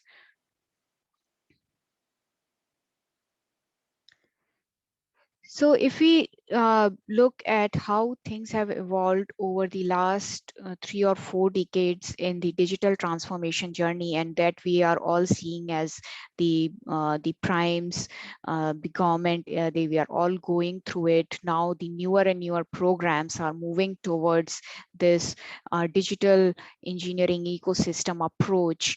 And what it has done over the years is it has witnessed tremendous increase in complexity in terms of data, different connectivity that has to be maintained now, and then the volume. So as we have moved through this timeline, and we have been focusing a lot on the model-based systems engineering approach, things have become more complex. So we really need to look at how it should be done, or how the tools connectivity or how the MBSE approach should be implemented so that it's scalable, it can be maintained for several decades, it's very, very open so that different platforms can connect to it, talk to each other, and we are able to maintain authoritative source of truth for data sharing between these platforms, because that becomes very important. So how we do this? We do this through different models, different components, right? So going from very, very high fidelity, very detailed physics-based models to low fidelity reduced order models. Behavioral models, which are very important for incorporating for example, the mission engineering effect, and also having a platform for storing and managing data and information and simulation information to maintain that traceability. Right. So as I was talking about the connected data and connected models, that is in line with the current DE framework. So how the mission engineering really becomes important now? So previously, the way if you look at the traditional V cycle, we start with the project requirements. We break it down to system, subsystem, component level. We do the design, and then we build it up, and then do the testing and deployment. Now with the digital mission engineering approach, we are what we can have is, if you look at all these continuous threads across the entire product life cycle, starting from development, concept development to requirements design, all the way to sustainment. All these threads continue through all these stages. They can't be broken. The component can't be just at the design phase. It has to be linked to the entire product life cycle, because when it, for example, if you see at the sustainment side, if there is a failure occurring that is out of place or was not planned or was not expected, it has to be traced back to the component design, to this design phase. It has to be traced back to the CAD file that was used to do the analysis, what scenarios were tested, what was not tested. If it is operating in an environment that it was never tested for, that needs to be known to on the sustainment side, and then we can do the root cause failure analysis and do predictive maintenance, do much more informed maintenance for that asset that's out there in the field. So that this approach basically connects this entire product life cycle and incorporates the connection between component to system system of systems to mission level engineering.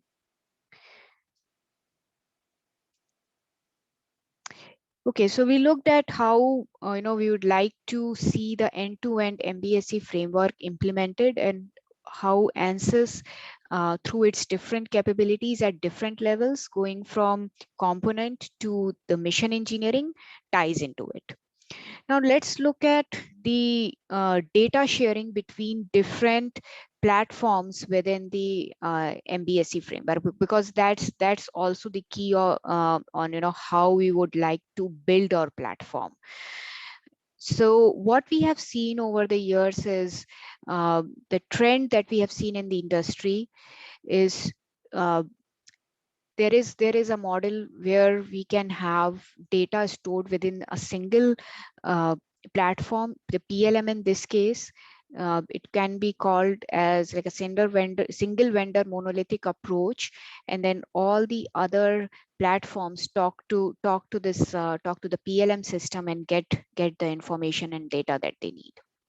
Now the challenge with that is that approach is it becomes very complex very quickly as we scale the system, and then it can sometimes lose that ownership or connection between different platforms if they don't. They should be owning that data, but they are not allowed to, because there is only one platform which will store everything. So it becomes a challenge to update and trace the data as well sometimes.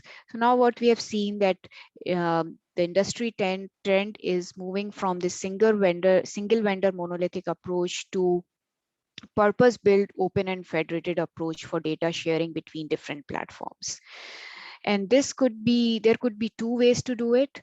Every platform owns its own data, and then it shares between each other through a federated data bus or a data connection, a secure data connection. It could be one-to-one connectivity or one-to-many connectivity. The other approach is to use a federated data bus, and then everyone pushes or pulls in data to this data bus and connects to it to get information that they need. Ansys supports both of these approaches. What we have seen is the federated approach is much more scalable. It promotes decentralization of data, transparency, autonomy, and also it supports the heterogeneous databases, both these approaches. So we support both, and but just wanted to give you an overview of how the data is being shared between different platforms as we develop this this MBSE framework. Okay, so let's spend few minutes in talking about the the platform that Ansys has developed over the last few years to enable the MBSE toolchain. So it's called Ansys Minerva, and it's the platform that enables us to manage simulation data, workflows, processes, document, visualization, collaboration, and communication all under one roof.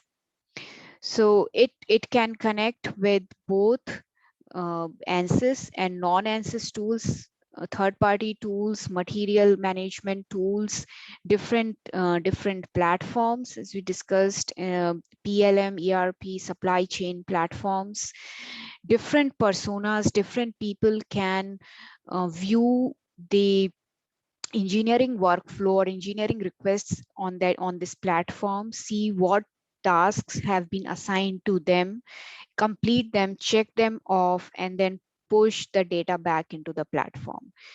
So this platform was developed based on this is based on ARIS, which is which has the strength of a PLM platform.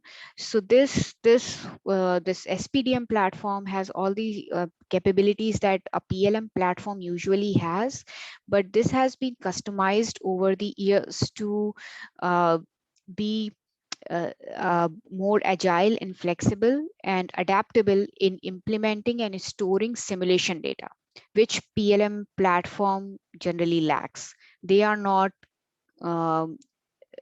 customized or developed for that kind of functionality, while Minerva has been developed to complement what PLM systems usually have and be able to store and manage simulation data, track processes, and be able to connect to the entire MBSE toolchain. So it can connect to different PLM platforms. It's CAD agnostic, so it can be any CAD platform can be used. It can connect to in-house and non-Ansys COTS tools, open architecture to comply with all the DoD digital engineering ecosystem standards, and we can exchange models, because that's also a challenge. How what if you are not able to connect to a model which was developed in-house, and so as long as they are in a standard format like FEMU, FMI, we comply with that, and it can be connected into Minerva. So that also helps in maintaining data connectivity and traceability. So we talked about the two approaches for linking data sources and communicating or sharing data between different platforms. So these snapshots just show how Ansys Minerva links or behaves in both those cases. So the first one is the federated data bus approach, which we saw a couple of slides ago. So you have a data as a service provider, which is talking to different platforms here, the PLM platform, the requirements platform, the cloud, and Ansys Minerva can plug right into this federated data bus. The one-to-one connectivity framework is also similar. Minerva can talk to the requirements platform, PLM platform, the cloud, and can share data with them while maintaining that authoritative source of truth. Okay, so that's it. So that's the infrastructure that we have in place, and it supports both the approaches I've mentioned before.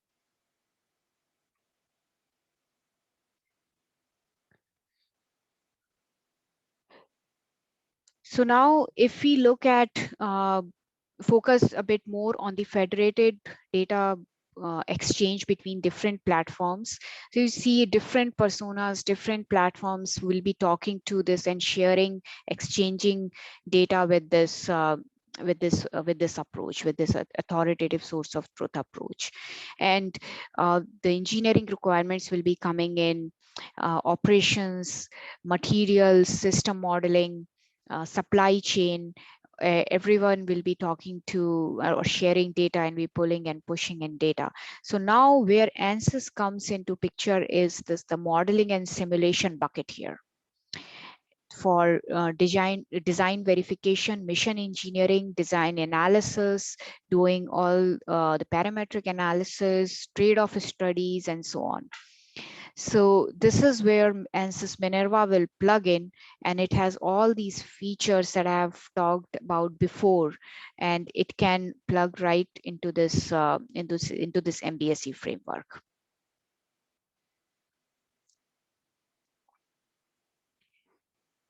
So if we look at into a bit more detail into the Ansys Minerva platform, what again the data is coming from different platforms, and the modeling and simulation piece is where we link it to the data, the federated data. Now, once in this case, you're seeing this eCube is a third-party partner that we work with for the data as a service provider, and they provide a connector between PLM or other platforms and Ansys Minerva to share data. Now, Ansys Minerva gives you this open collaboration architecture and framework where you can do multiple things. You can do all the analysis. You can run the modeling and simulation analysis. Different people can be provided different level of access to data within this platform to maintain security and if the data needs to be accessed to only a certain set of people, it can maintain that confidentiality as well. The workflow, the dashboard to track the progress, even post-processing, so you can analyze your simulation data, and it can connect with different non-Ansys tools as well to enable that. The another capability that Minerva has is on top of your modeling and simulation analysis, it provides you tools based on machine learning and AI models to further extract information, useful information from your analysis data. So you can do a lot more with your analysis data in this platform. And once you are satisfied with the results, once you are done with your trade studies, your design of experiment studies, you can push the information back into the integrated digital environment for further steps. And the different the key here is open collaboration, compliance with all the BE standards, and maintaining the data traceability and data continuity, so that you're not losing any connection with where the data came from, what was done with the data, how it was compared with test data, and so on, and then push it back into the digital thread. So I've talked to you about Ansys Minerva so far, went over its features. So let's I hope the video will go through well. So let's view a short video. I'll forward it and pause it to just to show you key features. So this is how the Minerva platform looks like, the web-based platform. You log into it, and then you see what tasks have been assigned to you. So track history of any project, then you go into that particular model. You have the entire model displayed in this platform itself. And in this case, CATIA was used to view the, as you see, it's now opening up. It was used to view the geometry. So you see, you don't have to go out of Minerva. You can view the geometry. You can launch CATIA from right here and do whatever cleanup or solver setup you have to do for that particular geometry. And then go and do the analysis, look at the results,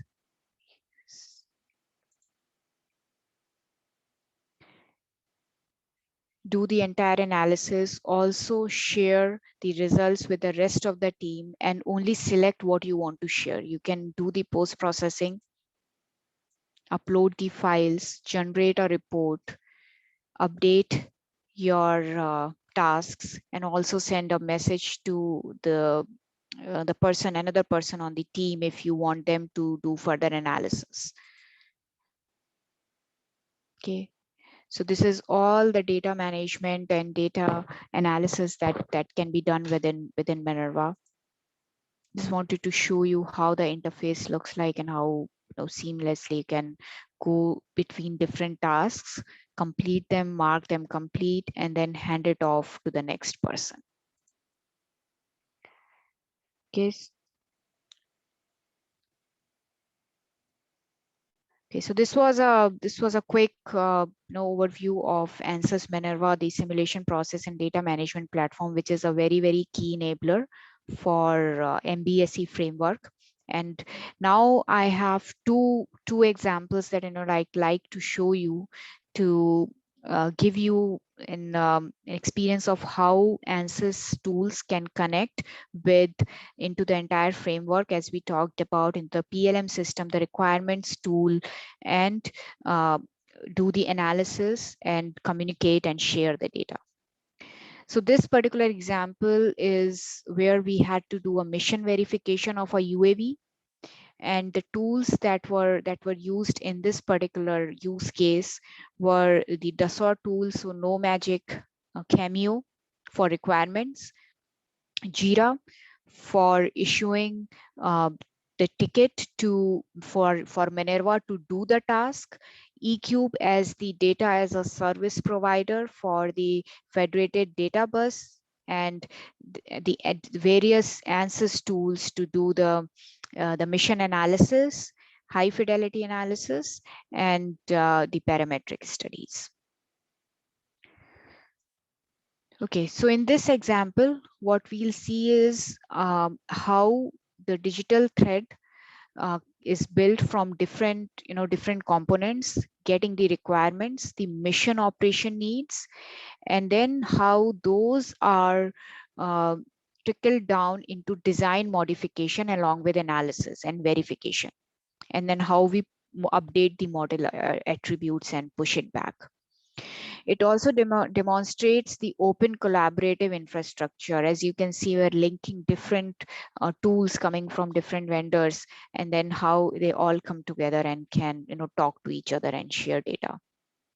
So in this case, we'll not be showing the connectivity into CAD or PLM, but this can be done, as I have mentioned earlier, and even extending it to material database and other databases, and they can be similarly implemented.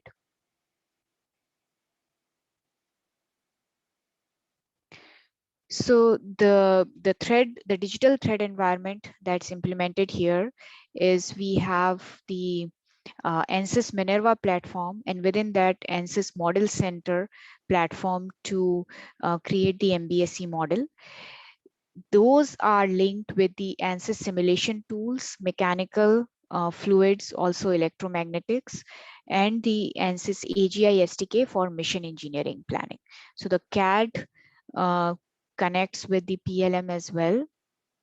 And in this case, eCube is being used as the data connector, and Minerva provides you that platform to do all this analysis, look at the data model, do the post-processing, and simulation data management as well. So all these enablers are provided with this entire connectivity and this framework. And it can be post-processed, as I mentioned before. So eCube is facilitating the communication, and then all the analysis is done within Minerva, and then the data is pushed back. See this bidirectional connectivity here. So let's look at the use case a bit in detail.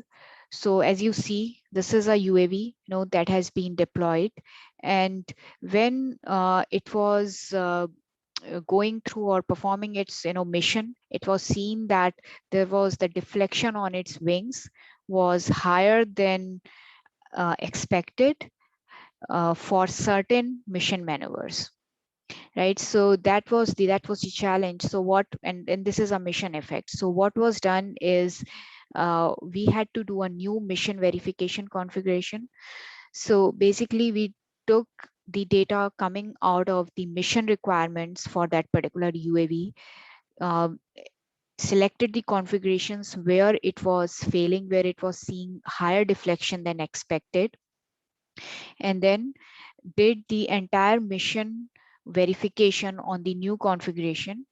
And by doing the detailed analysis, detailed stress analysis on the UAV itself under those conditions, under those maneuvers, see how the deflection is being generated because of those maneuvers, created a reduced order model, and then plugged it back into the mission level engineering simulation to make sure now with the new configuration, the UAV is able to meet the deflection requirements.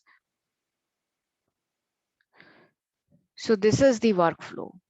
So the requirements are coming from Cameo in this case. And what it does, it creates a JIRA ticket for verification. So JIRA is the ticket issuer that's being used. So that's the ticketing system. Cameo creates the ticket. JIRA, through JIRA, as soon as the ticket is created, it uh, starts this eCube thread as a data as a service provider to send this message into Minerva that this ticket has been generated, this is what you have to do, and this is the data you will need. All the simulation files, CAD, scripts, and the analysis description, is all those are passed into Minerva at this stage. Minerva sends the required task lists to its program, to its engineers, to the analysts who have access to that particular project. Then the model center is used to orchestrate this analysis. So it creates the task list, it creates those models that needs to be analyzed. So Ansys, various Ansys high fidelity tools, CFD, fluids, structural analysis, mission analysis, they get invoked. The analysis is performed by the person who has been assigned those tasks. It sends a ticket back through JIRA that the task has been completed, and then the information is updated within Cameo. So that's the overall workflow that we are going to see here. Okay, so if we look at the verification analysis workflow and related to the system, we engineering systems engineering diagram here, we are looking at the mission analysis from a MBSE perspective, reviewing the mission definition, reviewing verification configuration, then we do the analysis setup, verify the component behavior. So that's what we are doing here with the detailed design analysis. We are updating the mission and then completing the sign off and updating the MBSE model. So this entire loop is completed, and then the mission and the MBSE model is updated at the end as well.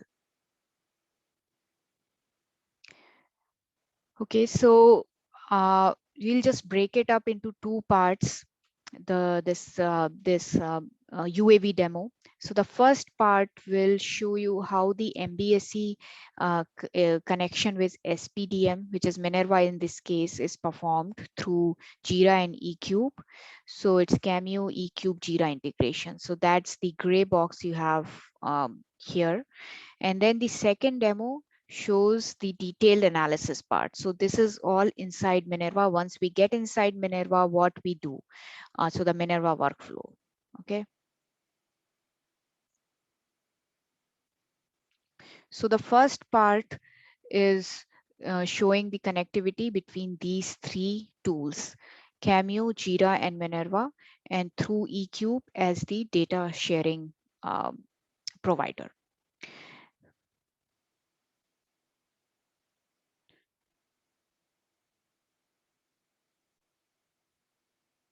Okay, so now we are in Cameo, right? So we get all the requirements. You can see the UAV overall requirements here.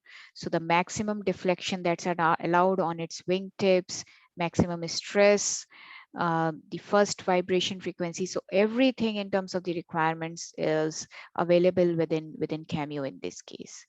Now we are changing the altitude value for the mission here. So the mission requirements are modified. If to do the wing structural reliability analysis, that's something that has been triggered by the system because now the mission requirements have been changed.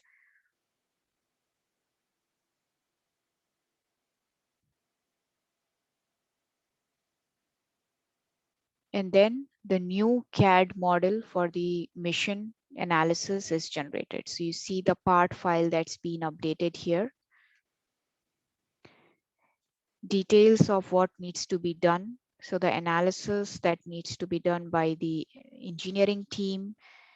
You commit the changes to the server. So with and add comments, what changes have been made. Now, as soon as you commit these changes to the server, a Jira ticket gets issued.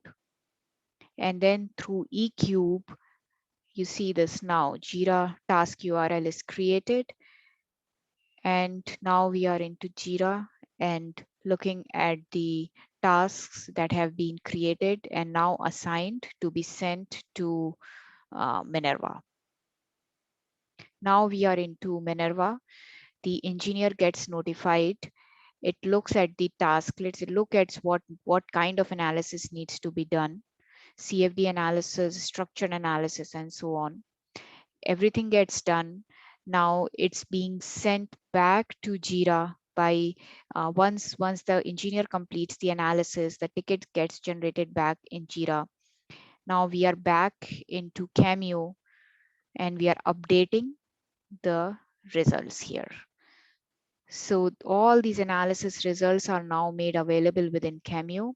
You can see the value of the tip deflection here, the results that came out of the analysis. All these values are being updated. The tip deflection value updated in the MBSE model for complying with the new mission requirements.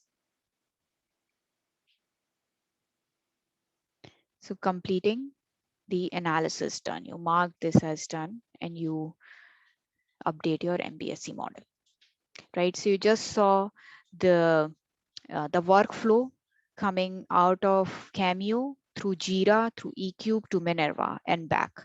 Now let's look at what goes on within Minerva. Once the ticket is issued and the engineering team is notified for the analysis, what can we do within Minerva? So the workflow request gets generated, the status tracking, sign off, data analysis, results visualization, and reporting. All this can be done within Minerva. And this data is stored, the simulation data is stored within Minerva as well. So let's look through this workflow real quick. So now we are within Minerva. So let me pause here and explain you how this works. So you see different personas here: program managers, mission analysts, CFD analysts, and so on.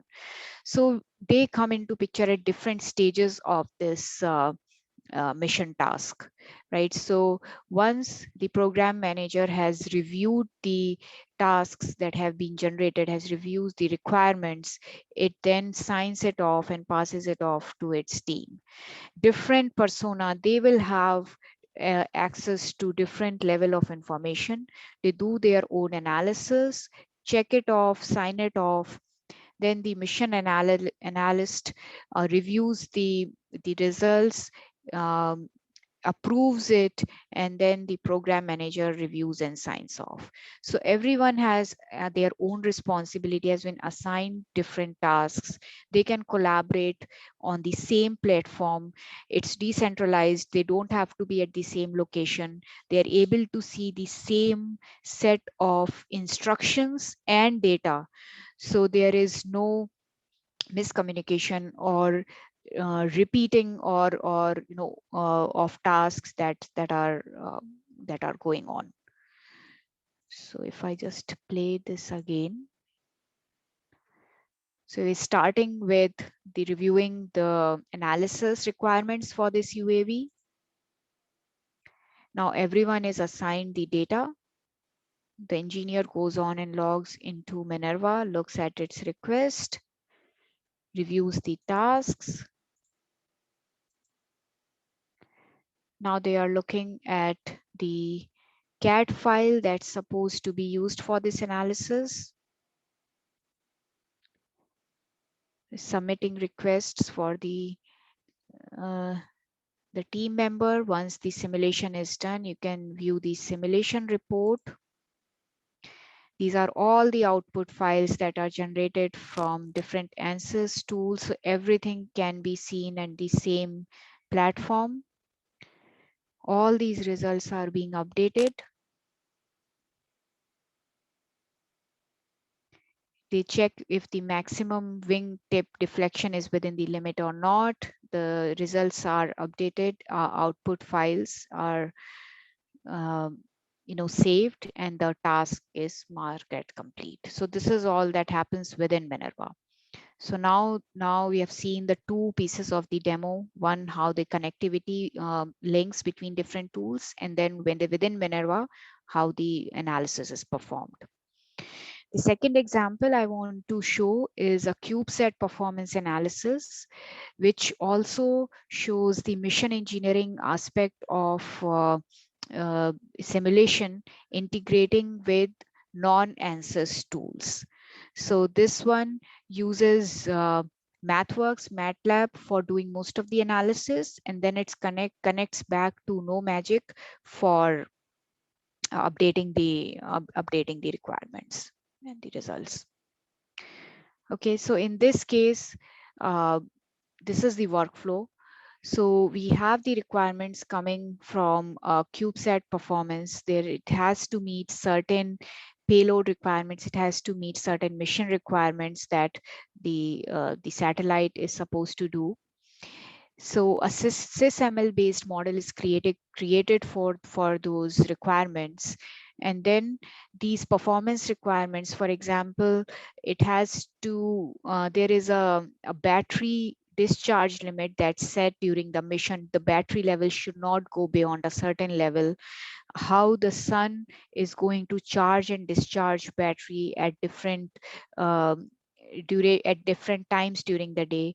How much data can Cubesat process or send to the ground station without losing charge on its batteries beyond that minimal level. So all those performance requirements are set. Then the satellite trajectory and the data analysis, data that needs to be transferred for further analysis is gathered and transferred through AGI SDK into Model Center and MBSE Analyzer. There, the MATLAB models are run to do the analysis, perform engineering analysis, and even data sheets like Excel sheets can be linked. So it doesn't have to be just high fidelity analysis or engineering analysis. Data could be stored and used in any data format. Then the mission sign off and updating the MBSE model, as we have seen in the previous example. So let's look at the quick demo, how this is done in. So now we are starting with the mission, right? So Cubesat collects data and download it to the ground station. So this is the trajectory of the satellite. We're coming into Magic Draw now, looking at the requirements, the vehicle dynamics, reviewing mission requirements, battery level margin. This is something that's important for this mission success.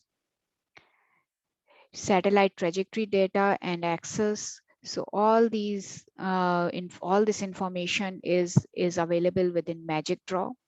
Now the SysML models are created and passed on to the MATLAB scripts via Model Center to do this analysis and update the models. So if I go back a second and pause here, this is the analysis part where it does this, goes through this engineering analysis and then sends it back, updates the model, sends it back to the requirements tool.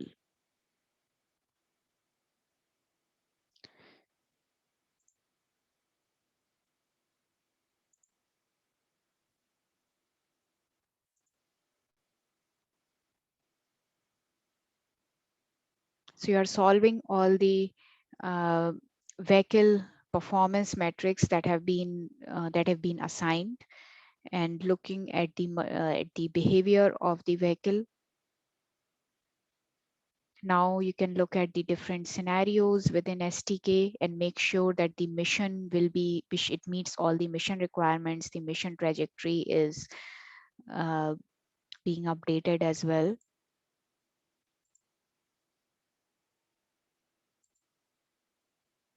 And there is a lot you can do in terms of the just visualizing the data. This is the energy level within the battery, how the sun is going to charge and discharge. So that cycle, the state of the sun, the energy, how is it going to be consumed, what will be the optimal way of using the satellite for its mission. So all those requirements are being updated, and this is another example of how different tools can be connected together to do the digital mission engineering analysis. Okay. So I think once that's, it's satisfied that it will meet the requirements, you check that off in the on your requirements system, and that data connectivity is still there. You can go back and trace how the models were run and what parameters were used. So we looked at two examples, two MBSE workflows. This is just representative of what's possible. It can get much more complex. You can do lot of other things with lot of other kind of analysis with this open architecture and collaborative framework. So we looked at the Cameo, Jira, eCube, Ansys workflow. Looked at the Cameo, Model Center, MATLAB, Excel sheet workflow connected through AGI SDK, and how the mission analysis can be excuse me, integrated as well. So just want to emphasize once again that with all the investment that's happening on developing tools and technologies within Ansys to enable this MBSE framework, this has been very important for us, and how we can expand from component to system of level, providing that entire end-to-end simulation platform. And with, as I mentioned, with recent acquisition of AGI and Phoenix integration, we now have further expanded the capability to do this kind of integration with different platforms.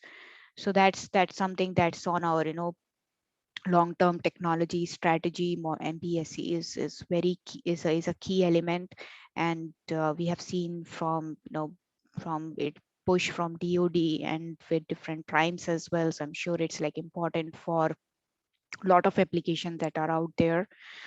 I was able to go through two examples today, but we are working with several of our customers on implementing these kind of different tool chains for their specific applications. So with that, I'd be happy to take any questions or provide you any further information on any of specific topic that you would be interested in. Thank you very much for your time.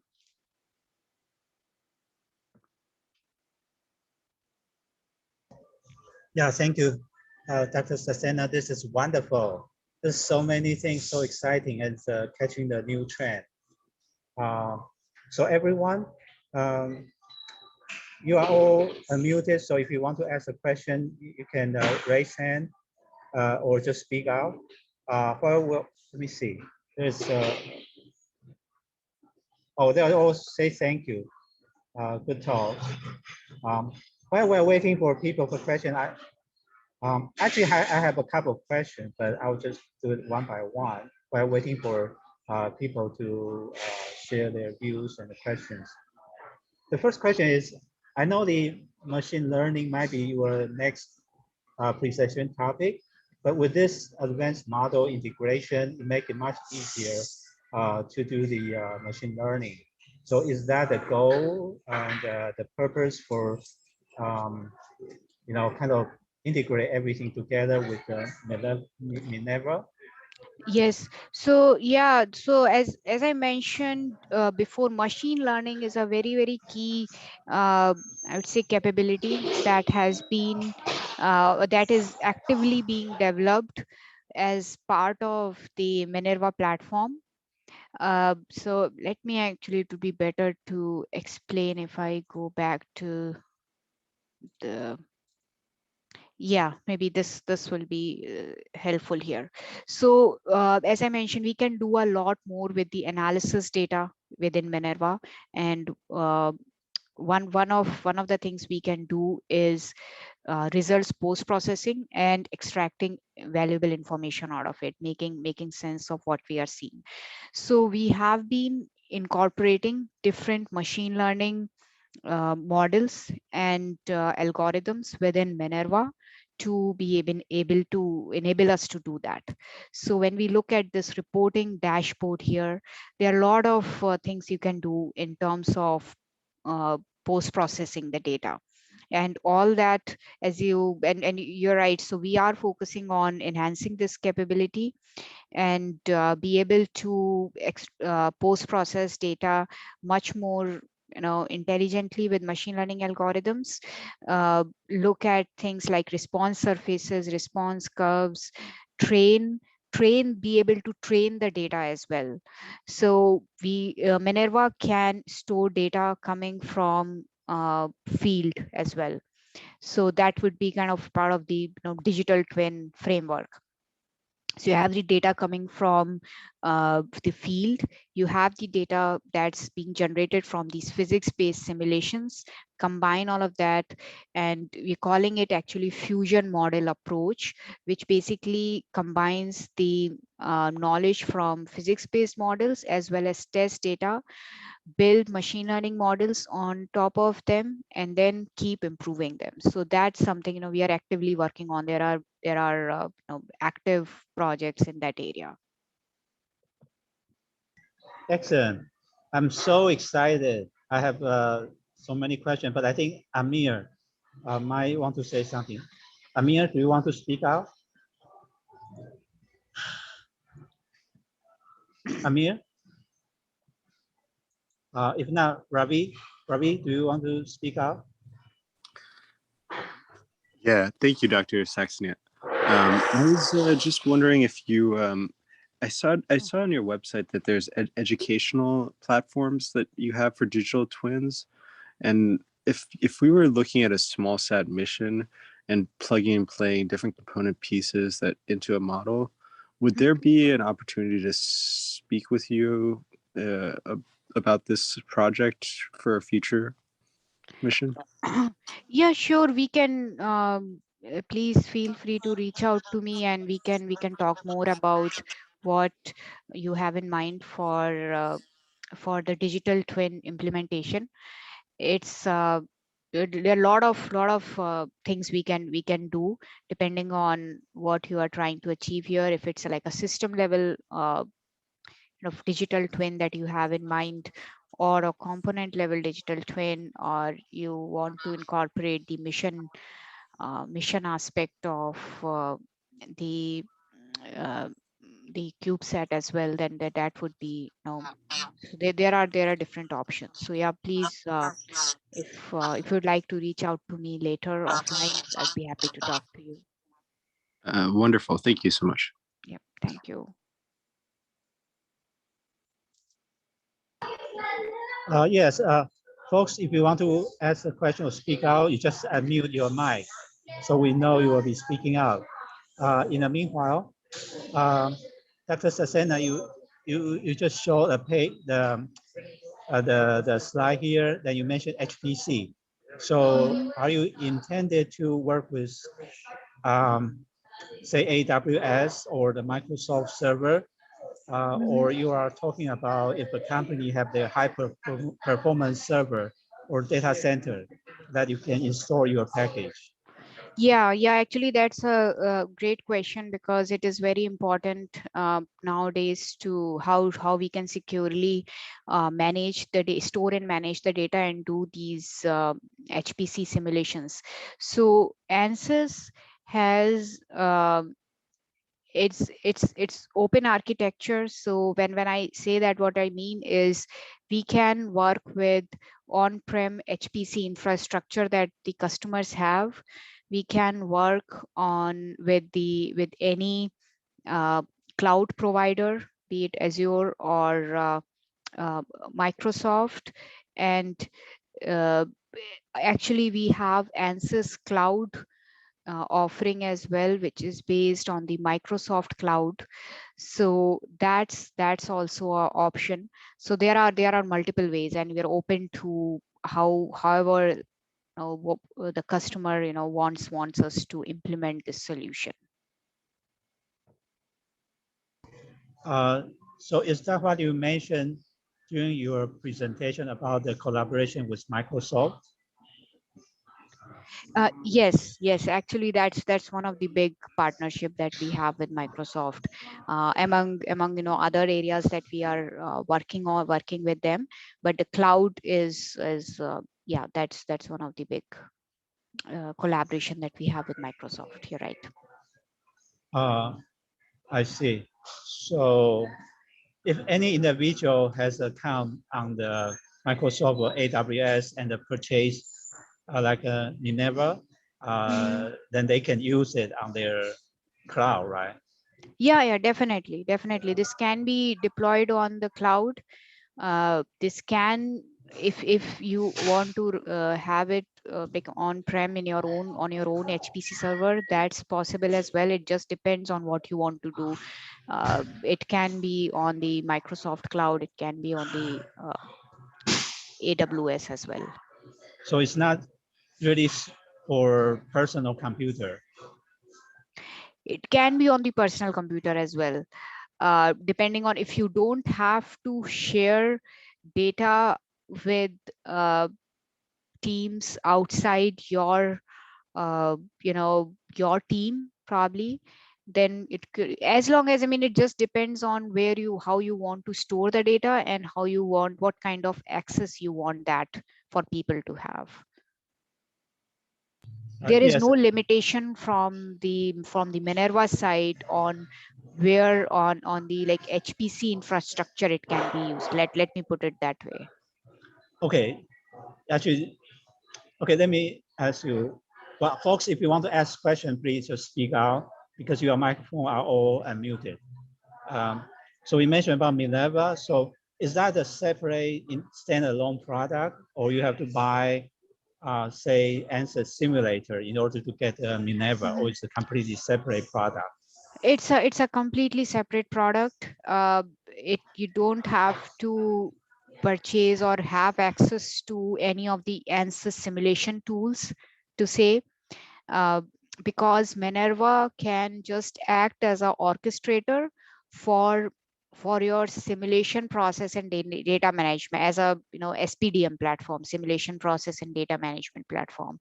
You can be using all or some non-Ansys tools within Minerva to do your engineering analysis. That's perfectly fine.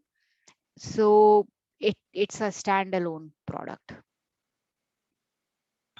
Yeah. Okay, understand.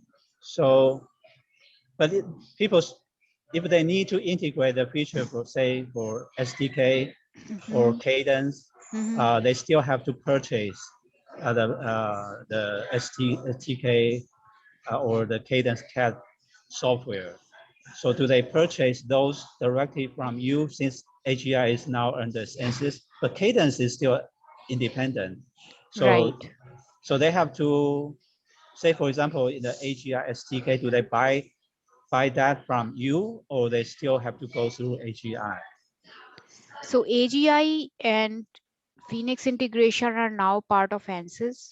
So all the licenses will be issued from Ansys for their products. Cadence, as you mentioned, they are independent.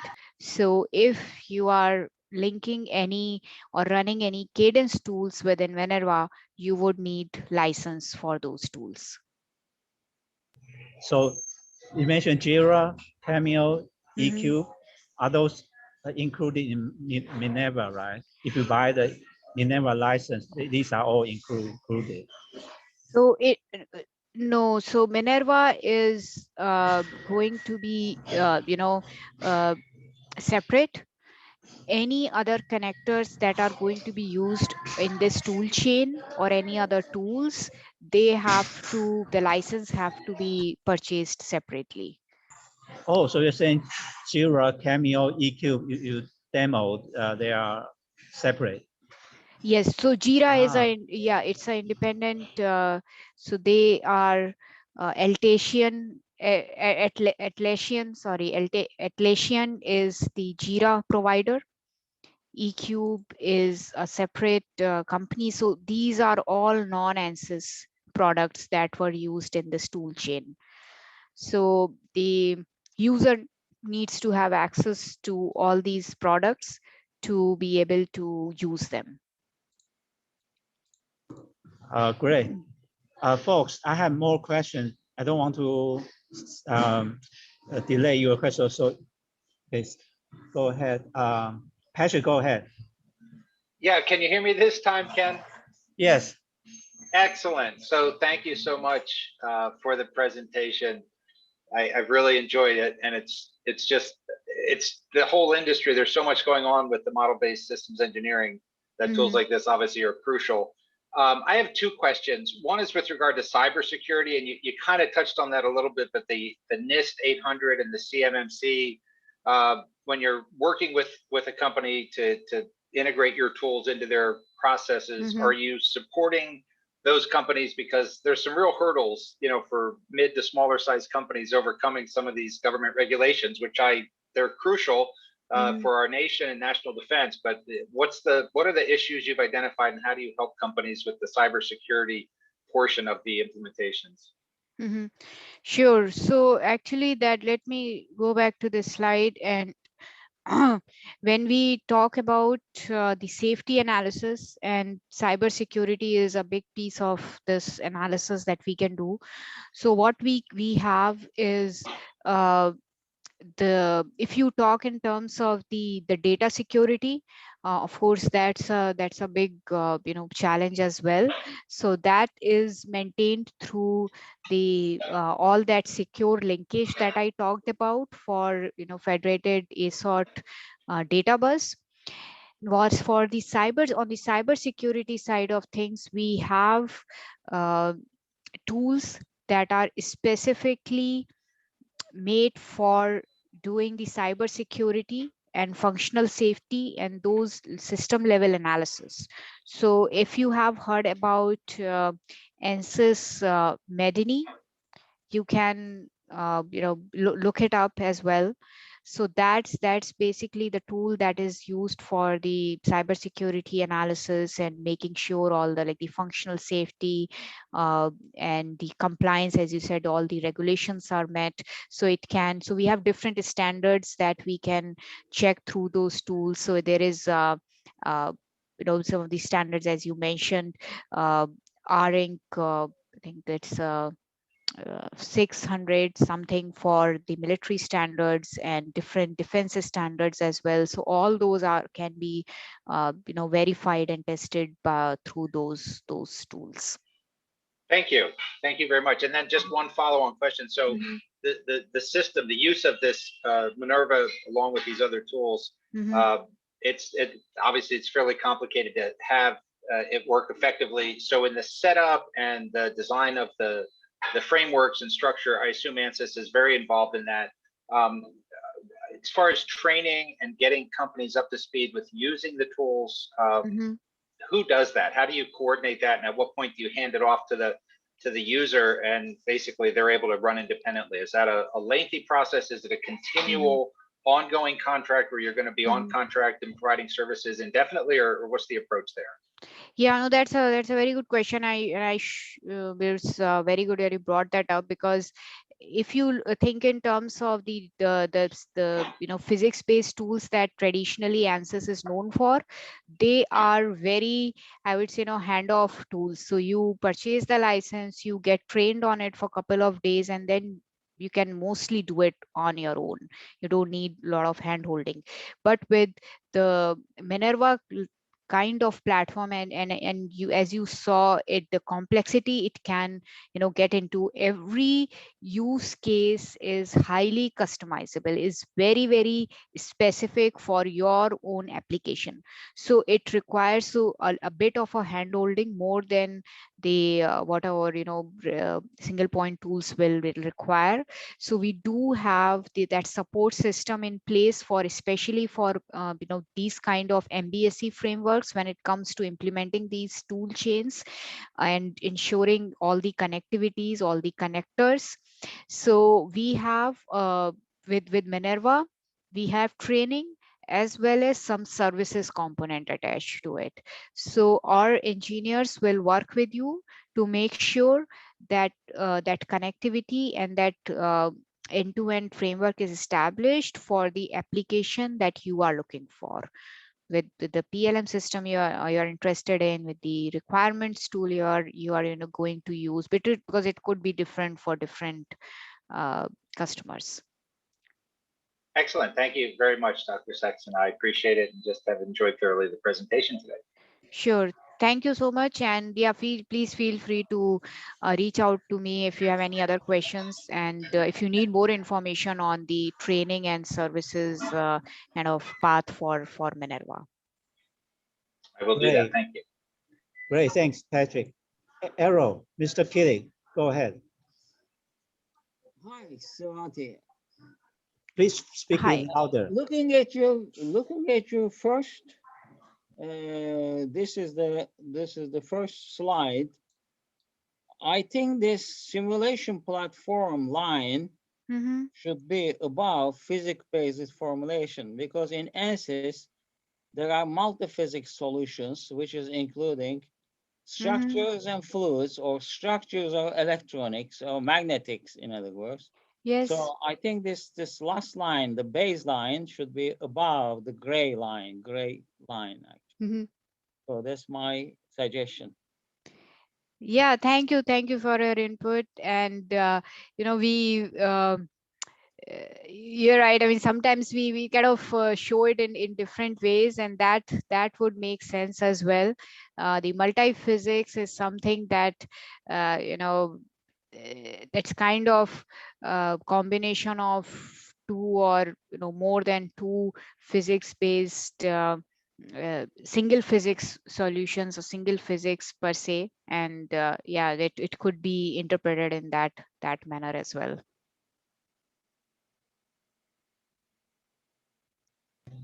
Okay. Yep, thank you for a comment. Could you go to the next slide, and the following slide, the triangles, the pyramids. Okay.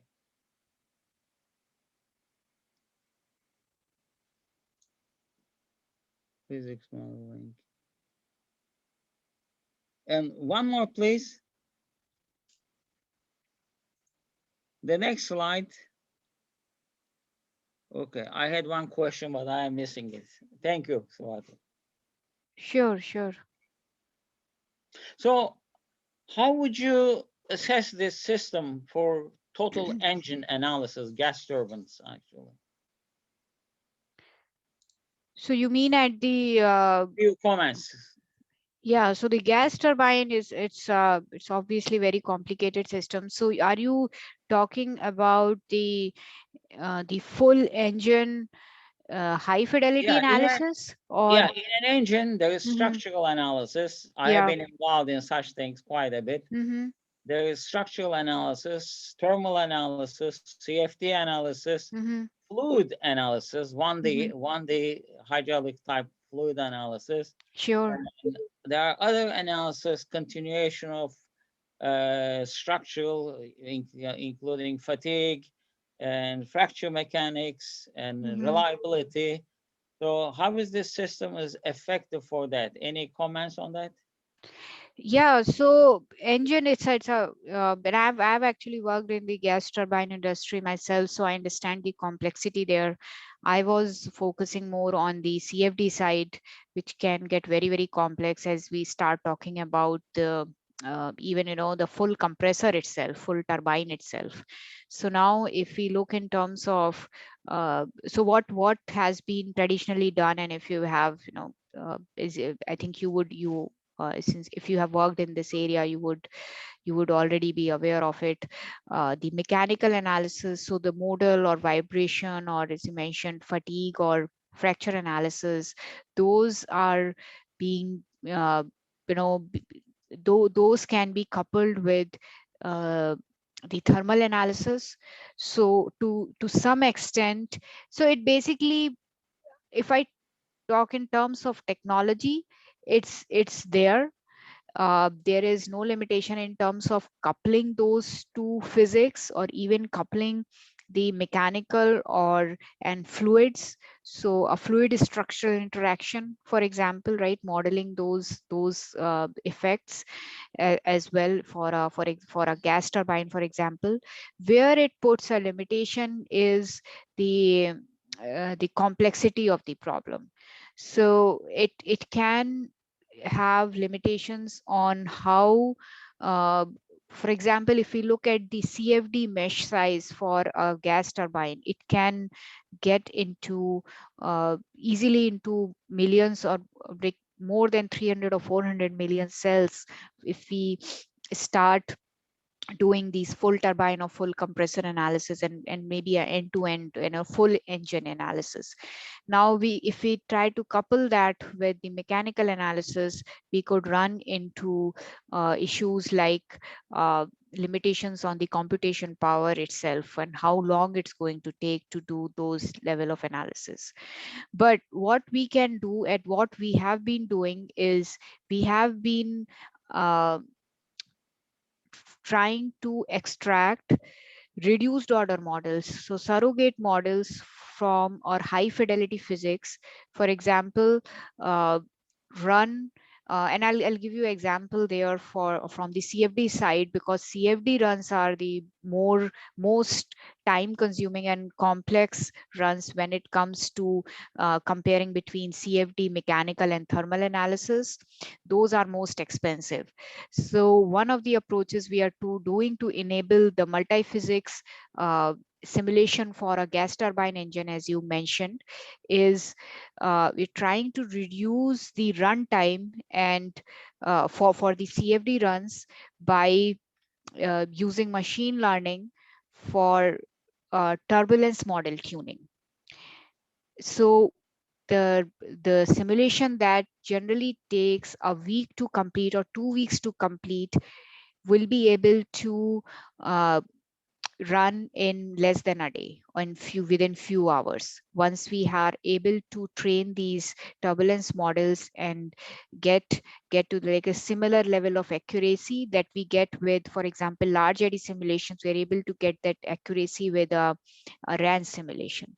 So once we are able to reduce and compress the complexity and time duration for these CFD runs, it would enable us, it would make these multi-physics runs much more feasible.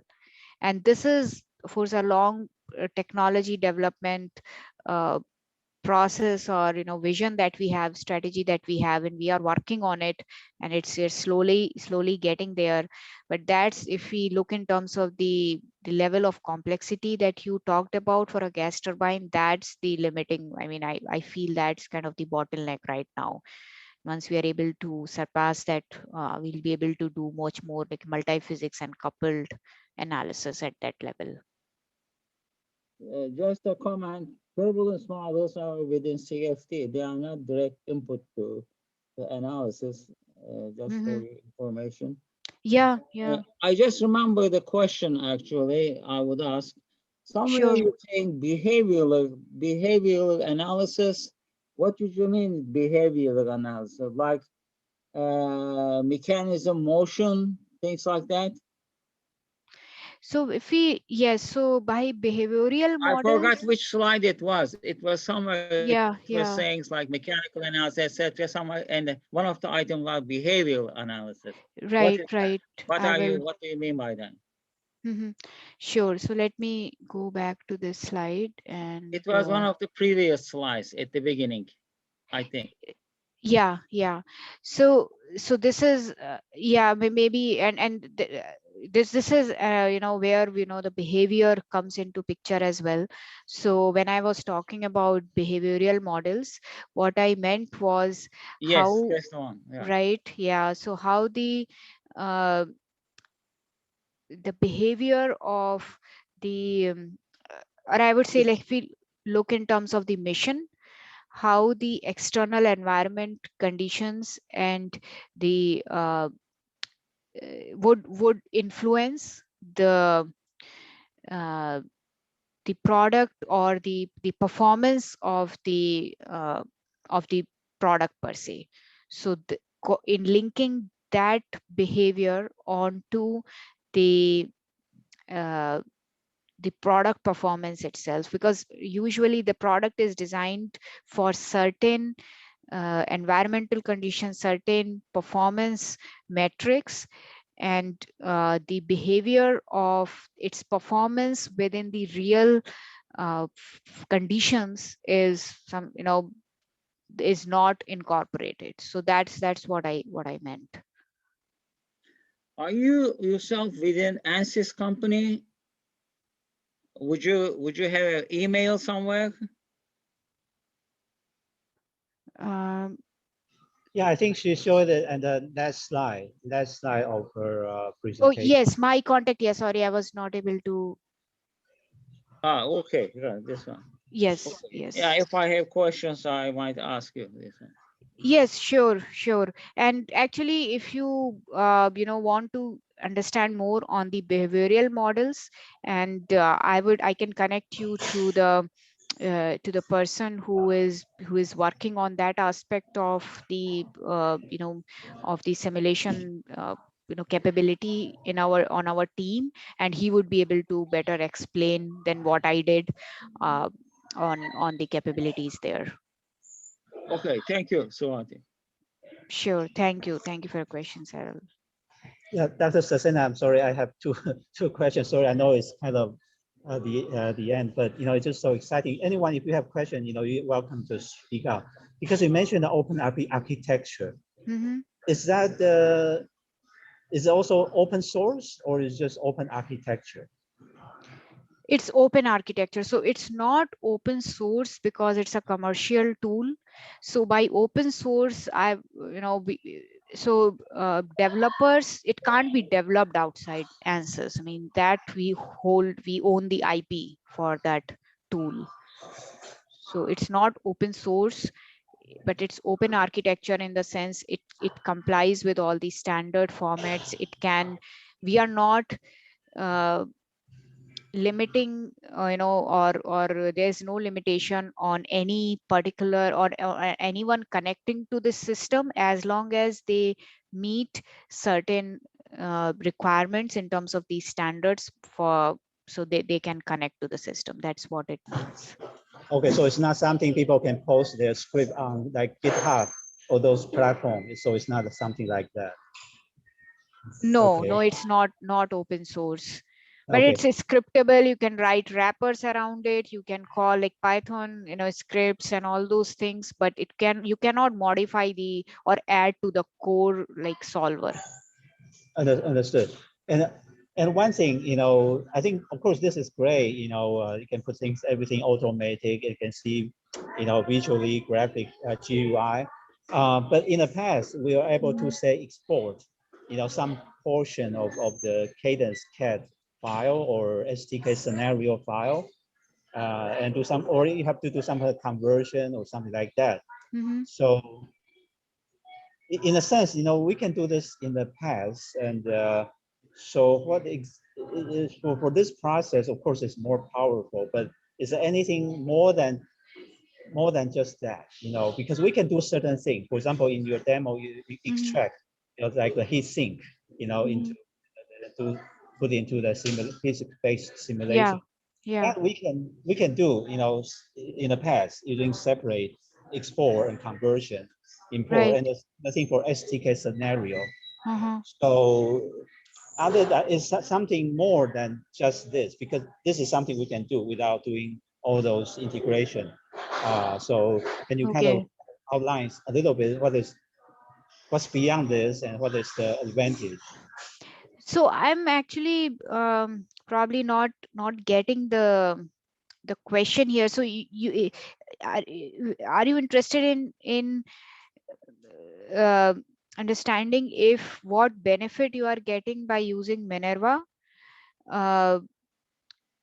No, I'm trying to say is certain features. For example, just use the demo you mentioned. You extract the heat sink, from Dassault simulation or from Cadence simulation. Yes. For that simple task, we actually can do it by export and convert. That kind of. Okay, got it. Yeah. So I mean, definitely. So okay. So of course, all this can be done individually, right? What Minerva is giving you is the platform to first of all do all of this in the single environment, and be able to trace and store the simulation data and do the project or program management aspect of things as well. As you saw, those different personas have access to the different tasks through the simulation tasks. So tracing all of that is something that you can do within Minerva. If you have for example, a license of Ansys IcePack in this case, right?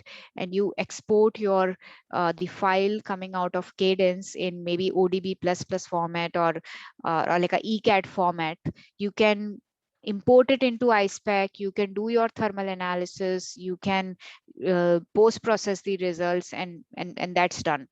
But you don't have, if you want to connect, first of all, have that data available, have that traceability, and connect it back into your requirements tool, or part of integrated as part of the MBSE tool chain, you need some kind of system level model, or like a sys model file. For example, you can use Model Center for that to connect it back to the PLM system or the requirement system. So that's something that then you would need that connector.